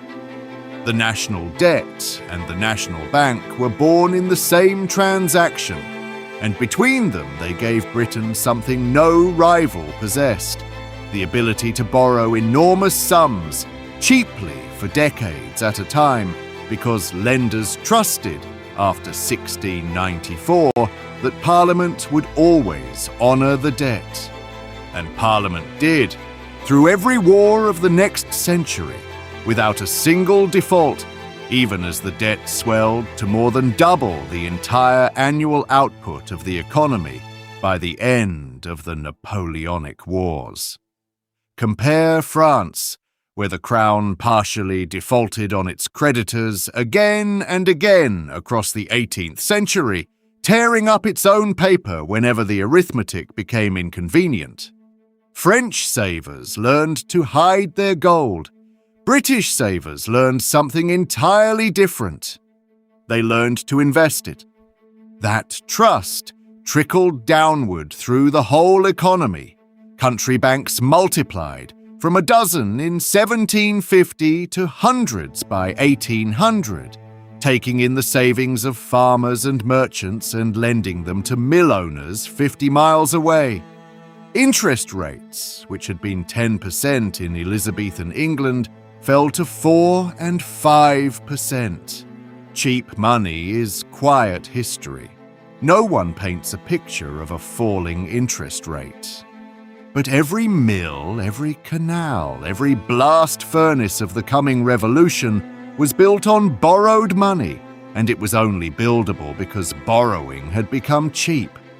And here is a detail the textbooks love to skip. A striking share of that banking web was built by one small religious sect. The Quakers were barred from the universities, barred from Parliament, barred from most of public life for their faith, so they went into trade, and they traded with a reputation for scrupulous honesty that became, quite literally, bankable. Lloyd's Bank began in 1765 as a partnership between a Quaker iron dealer and a Birmingham button maker. Barclays grew from Quaker goldsmiths in Lombard Street. The Derby family, who will re-enter this story shortly to solve the iron problem, were Quakers too. In an age before credit ratings, a network of families who audited each other's conduct at their own meetings and expelled members who failed to pay their debts, functioned as a private financial system. Persecution had accidentally manufactured the most trustworthy bankers in Europe. The fourth part was the rule that made lending safe, property rights that actually held. After 1688, Parliament, a parliament full of landowners and merchants, controlled the crown, and no king could seize a fortune, tear up a contract, or default on a whim ever again. It is very hard to overstate what that single difference compounds into over 100 years. And this, finally, answers the China question the historians argue about. China had invented blast furnaces, paper money, and canal locks centuries before Europe. It had coal in vast quantities. But the coal lay far to the north, hundreds of miles from the workshops and cities of the Yangtze Delta, where labor was so cheap that no machine could outcompete human hands. And a merchant who grew conspicuously rich under the empire had no parliament standing between his fortune and the state. Every part of the machine existed somewhere in China. They were never in the same place, at the same time, under the same law. So there is the machine. Cheap energy, expensive workers, cheap capital, safe property. Now add the spark. But understand first how fragile it all was, because in 1772, the machine nearly died in its crib. That June, a London banker named Alexander Fordyce, who had been secretly gambling his bank's money against East India stock, lost everything and fled to France. His bank fell. The panic spread north and toppled the Ayr Bank of Scotland, an aggressive young lender that had flooded the Scottish economy with easy credit, and when it collapsed, it took a swathe of private banks down with it. Credit froze across Britain. Adam Smith himself dissected the wreckage in The Wealth of Nations. Businesses that had never touched a speculative share found their loans called in. The crisis even reached the mighty East India Company, which had to be rescued by the government, a story with consequences of its own that we tell elsewhere on this channel. Yet here is the remarkable thing. The system bent and did not break. The Bank of England held. Lending resumed. The lesson Britain learned in 1772, that a central bank must stand behind the system in a panic, would be relearned expensively in every crisis since, and the money machine, tested to destruction within a year of Arkwright's first mill opening, survived to finance everything that followed. The inventions came where the money said they should. The first modern factory industry was cotton, not because cotton was noble, but because the arithmetic was irresistible. Indian hand-spun cotton dominated the world, and a British spinner took 200 hours to spin a pound of thread by hand. Then, between 1764 and 1779, 3 machines, the spinning jenny, the water frame, and the mule, cut those 200 hours to 3. Not an improvement of a few percent, a collapse in the cost of thread of nearly 100 to 1. Richard Arkwright, a barber and wig maker with an unmatched instinct for other people's ideas, understood what that meant. Thread was no longer a craft. It was a manufacturing process, and a process could be housed, powered, and scaled.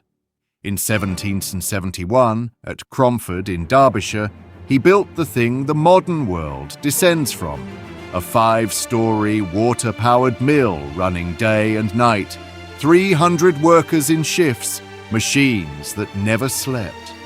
And note who paid for it. Arkwright was a tradesman with an idea, not a rich man. The capital came from Jedediah Strutt and Samuel Need, hosiery merchants who had made their money in an earlier textile trade, old profits financing the new machine, exactly as the system was built to do. Arkwright fought for years to control his patents, and in 1785, the courts stripped them away entirely. His specifications were ruled too vague, his originality too borrowed. It did not matter. By then, he owned the mills themselves, the working model everyone else had to copy. He was knighted in 1786, and when he died in 1792, he was worth around £500,000, one of the richest commoners in English history. Every factory on Earth today is a descendant of Cromford. But hold the two fates of the cotton machines side by side, because they teach the era's coldest lesson. Samuel Crompton, a Bolton weaver's son, spent 5 years building the machine that beat them all, the spinning mule, a hybrid of the jenny and the water frame that spun thread finer and stronger than either. It became the workhorse of the entire industry. Within a generation, there were millions of mule spindles turning in British mills. And Crompton got almost none of it. He was too poor to afford a patent, so he gave the design up to the local manufacturers in exchange for a subscription that came to about £67, while Arkwright, who invented less and financed more, died worth £500,000. Crompton petitioned Parliament in 1812 and was granted £5,000 for the machine that had transformed the national economy. He died in Bolton in 1827, in modest rooms, while the mills built on his mule thundered on every horizon. The Industrial Revolution did not pay inventors.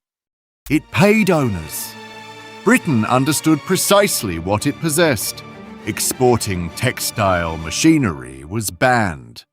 So was something stranger, exporting the men who understood it.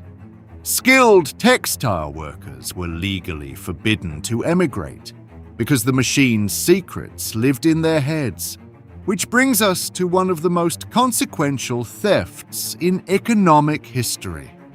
A young Derbyshire mill supervisor named Samuel Slater had worked for Strutt himself and knew the Arkwright system from the inside, every gear, every ratio committed to memory. In 1789, aged 21, he dressed as a farm labourer, told no one but his mother, and boarded a ship to New York. There was a bounty waiting. American states were openly advertising rewards for exactly this knowledge. In Rhode Island, backed by the Quaker merchant Moses Brown, the Quakers again on both sides of the Atlantic, Slater rebuilt the Arkwright machinery from memory, and in 1793, the first successful water-powered cotton mill in America began turning at Pawtucket. In Britain, they would call him Slater the Traitor. In America, Andrew Jackson called him the father of the American Industrial Revolution. One man's memory walking up a gangplank carried the machine out of Britain and proved a truth that every industrial power since has learned the hard way. You cannot ban an idea from emigrating. But a watermill must sit beside a river. The machine that cut industry loose from geography was the steam engine, and the steam engine's story is really a finance story. James Watt spent a decade perfecting his separate condenser and nearly starved doing it. Invention paid nothing until it worked. What saved him was a partner, Matthew Boulton, a Birmingham manufacturer with capital, connections, and appetite. Boulton bought out Watt's debts, funded the development, and even engineered the business model. For years, Boulton and Watt gave the engines away almost at cost and took instead a third of the coal savings the engine produced. A subscription model 2 centuries before software. The deep Cornish tin mines, drowning in water and desperate for pumping power, became their proving ground, and their royalty ledgers, calculated engine by engine against the coal each one saved, are some of the first performance-priced contracts in industrial history. Bolton himself put it best. Showing a visitor around the Soho works in 1776, he said, "I sell here, sir, what all the world desires to have, power." James Boswell wrote the line down, which is why we still have it. It remains the most accurate one-sentence description of the industrial economy ever spoken. Now watch the machine feed itself, because this is the heart of it. Coal fed the engines pumped the mines, which produced more coal, cheaper. Cheap coal made cheap iron. Once Abraham Darby learned to smelt with coked coal instead of scarce charcoal at Coalbrookdale, and Henry Court's puddling process of 1784 made wrought iron by the ton, British iron output rose roughly 100-fold in a century and a quarter, from some 25,000 tons a year in the 1720s to over 2 million by 1850. In 1779, the Derby Works threw a bridge of pure cast iron across the Severn Gorge, the first in the world, still standing today, less a piece of infrastructure than an advertisement. Look what the new material can do. Cheap iron built more engines, more machines, more rails. Every output was another process's input. Every saving financed the next investment. For the first time in history, growth was not eating itself. It compounded. The theory arrived in the same decade as the practice. In 1776, the year of Bolton's boast, Adam Smith published The Wealth of Nations and opened it with a pin factory. One man working alone might make 20 pins a day, but 10 men dividing the work between them made 48,000. Division of labor, specialization, the market as a machine for coordinating strangers. Smith was describing, in theory, exactly what Cromford and Soho were proving in brick and iron 100 miles north of his publisher. And the capital kept pace. Canals, the arteries of the first phase, were funded by a new invention, shares sold to the ordinary public. The Duke of Bridgewater's canal roughly halved the price of coal in Manchester, and the country went canal mad. In the early 1790s, Parliament authorised over 50 new canal companies in barely 4 years, their shares bought by farmers and clergymen and widows in Britain's first popular investment boom. Josiah Wedgwood, the potter, was a canal promoter before he was a household name. He wanted his fragile goods off the pack horses and onto smooth water, so he helped finance the waterway himself, cut its first sod, and built his new factory on its bank. That is the pattern of the whole era in one man. The industrialist and the investor were the same person, and the infrastructure was private money solving a private problem in public view. But an investing public is a combustible thing, and in 1825 the money machine caught fire a second time. The wars were over, interest on safe government debt had sunk, and a nation of savers went looking for something, anything, that paid more. What they found was the first great emerging markets bubble, bonds for the new republics of South America, shares in Anglo-American mining ventures floated on little more than a prospectus and a map. The frenzy reached its perfect, absurd summit in a Scottish adventurer named Gregor MacGregor, who sold London investors the bonds of Poyai, a Central American country that did not exist. He invented its government, printed its currency, published a guidebook to its capital city. Settlers actually sailed. Most of them died on an empty shore. When the bubble burst in December 1825, it nearly took the entire banking system with it. A major London house stopped payment. The panic raced outward down every correspondent chain, and dozens of country banks, the same web that financed the mills, failed in weeks. The Bank of England's gold drained to the point of crisis, and by the account of its own directors, part of what stopped the collapse was almost farcical. A reserve of unissued £1 notes found in the vaults and rushed into circulation to give the public something, anything, to hold instead of demanding gold that was no longer there. And once again, the machine bent without breaking and was rebuilt stronger.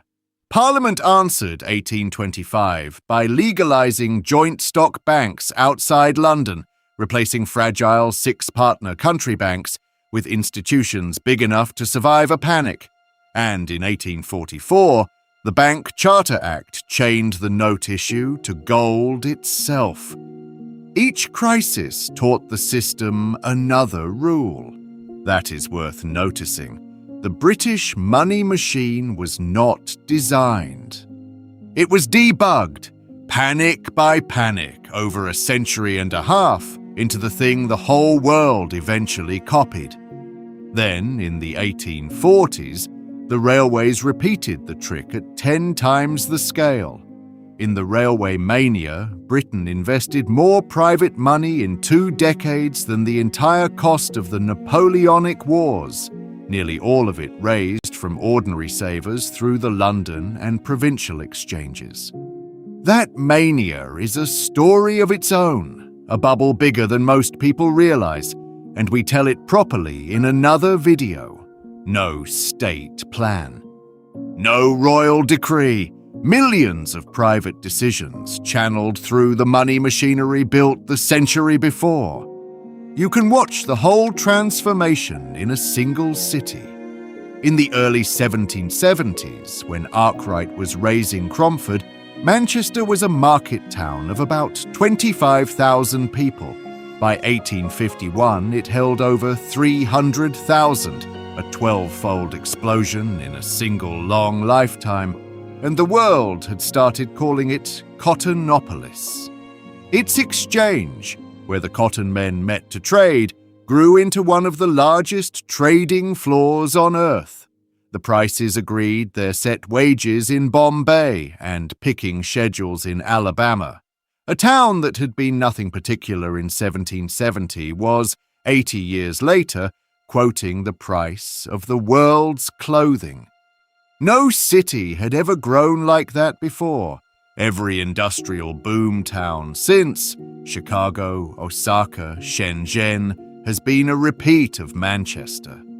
By 1850, the results were beyond anything in human experience.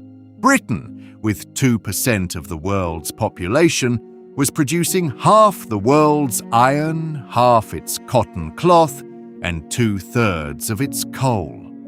It became the first country in history where more people lived in towns than in the countryside. In 1851, the Great Exhibition put the machine itself on display under a palace of glass and iron in Hyde Park, and 6 million visitors, equivalent to 1/3 of the population of England and Wales, filed through to look at it. London was the planet's banker, sterling was its currency, and the flat line of human income had bent decisively upward. That is the story they engraved on the medals. Now for the part they did not. The bill for the first 2 generations was brutal, and honesty requires it. The machine's first owners captured its gains. Its first workers paid its costs. Real wages for ordinary workers barely moved between 1780 and 1830. 50 years of revolution with almost nothing to show in the pay packet. Economists call it Engels' pause, after the man who documented Manchester's misery. Children worked 12-hour shifts in the mills. The youngest recorded were 5 and 6 years old, crawling under moving machinery because their hands were small. And when the government finally sent a commissioner to measure what the industrial city was doing to the people inside it, the numbers were almost beyond belief. Edwin Chadwick's Sanitary Report of 1842 found the average age of death for a labourer's family in Manchester was 17. 17, dragged down by the infants the city killed. In rural Rutland, the same class of family averaged 38. The cities that made Britain rich were, for their first inhabitants, machines for dying young. The workers did not accept it quietly. From 1811, gangs of skilled weavers calling themselves Luddites, followers of a mythical General Ludd, smashed the frames that were destroying their trade, and the state's response tells you exactly what it feared. Parliament made machine breaking a hanging offence in 1812, and at the peak, the government had more troops deployed against the Luddites in England than Wellington had taken to fight Napoleon in the Peninsula. In January 1813, 14 men went to the gallows at York in a single set of trials. 7 years later, at St. Peter's Field in Manchester, cavalry charged a peaceful crowd of some 60,000 gathered to demand the vote. The dead numbered around 15, the injured in the hundreds, and the massacre was bitterly christened Peterloo. Waterloo turned on its own people. The machine had been built on cheap capital and safe property. Its workers had neither. And then, slowly, unevenly but unmistakably, the pause ended. The Factory Act of 1833 banned the youngest children from the textile mills and, crucially, created paid inspectors to enforce it, the first time the state hired professionals to police the machine. The Mines Act of 1842 took women and young children out of the pits. The 10 Hours Act of 1847 capped the working day, and from the 1840s, real wages began to climb, and this time they did not stop. By 1900, the ordinary British worker earned double what his grandfather had. By 1950, double again. The gains that had pooled at the top for 2 generations spread outward, pushed by unions, by the vote, by the Factory Acts, but pulled, fundamentally, by the machine itself, productivity so high that even labour's share of it transformed ordinary life.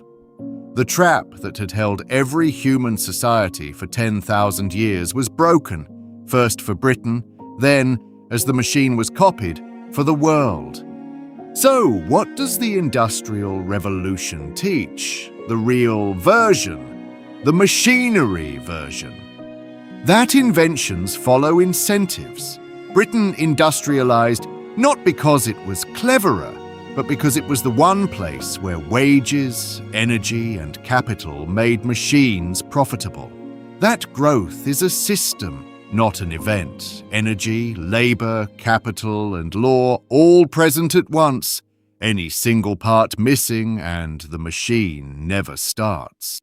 That finance is the invisible half of every industrial story. The mills were built on country bank credit, and the railways on widows' savings, and no textbook list of inventions works without them. That knowledge escapes. Slater's memory beat Britain's export bans, as it always does. And that the machine pays its builders before it pays its workers, 50 years before in Britain's case, which is worth remembering every time a new machine arrives promising to make everyone rich. Because a new machine has arrived in our own lifetime. It runs on chips instead of coal. And the same questions apply. Who owns it? Who finances it? And how long is the pause before everyone else gets paid? Britain answered those questions first, in smoke and iron, 250 years ago. The world is still living in its answer.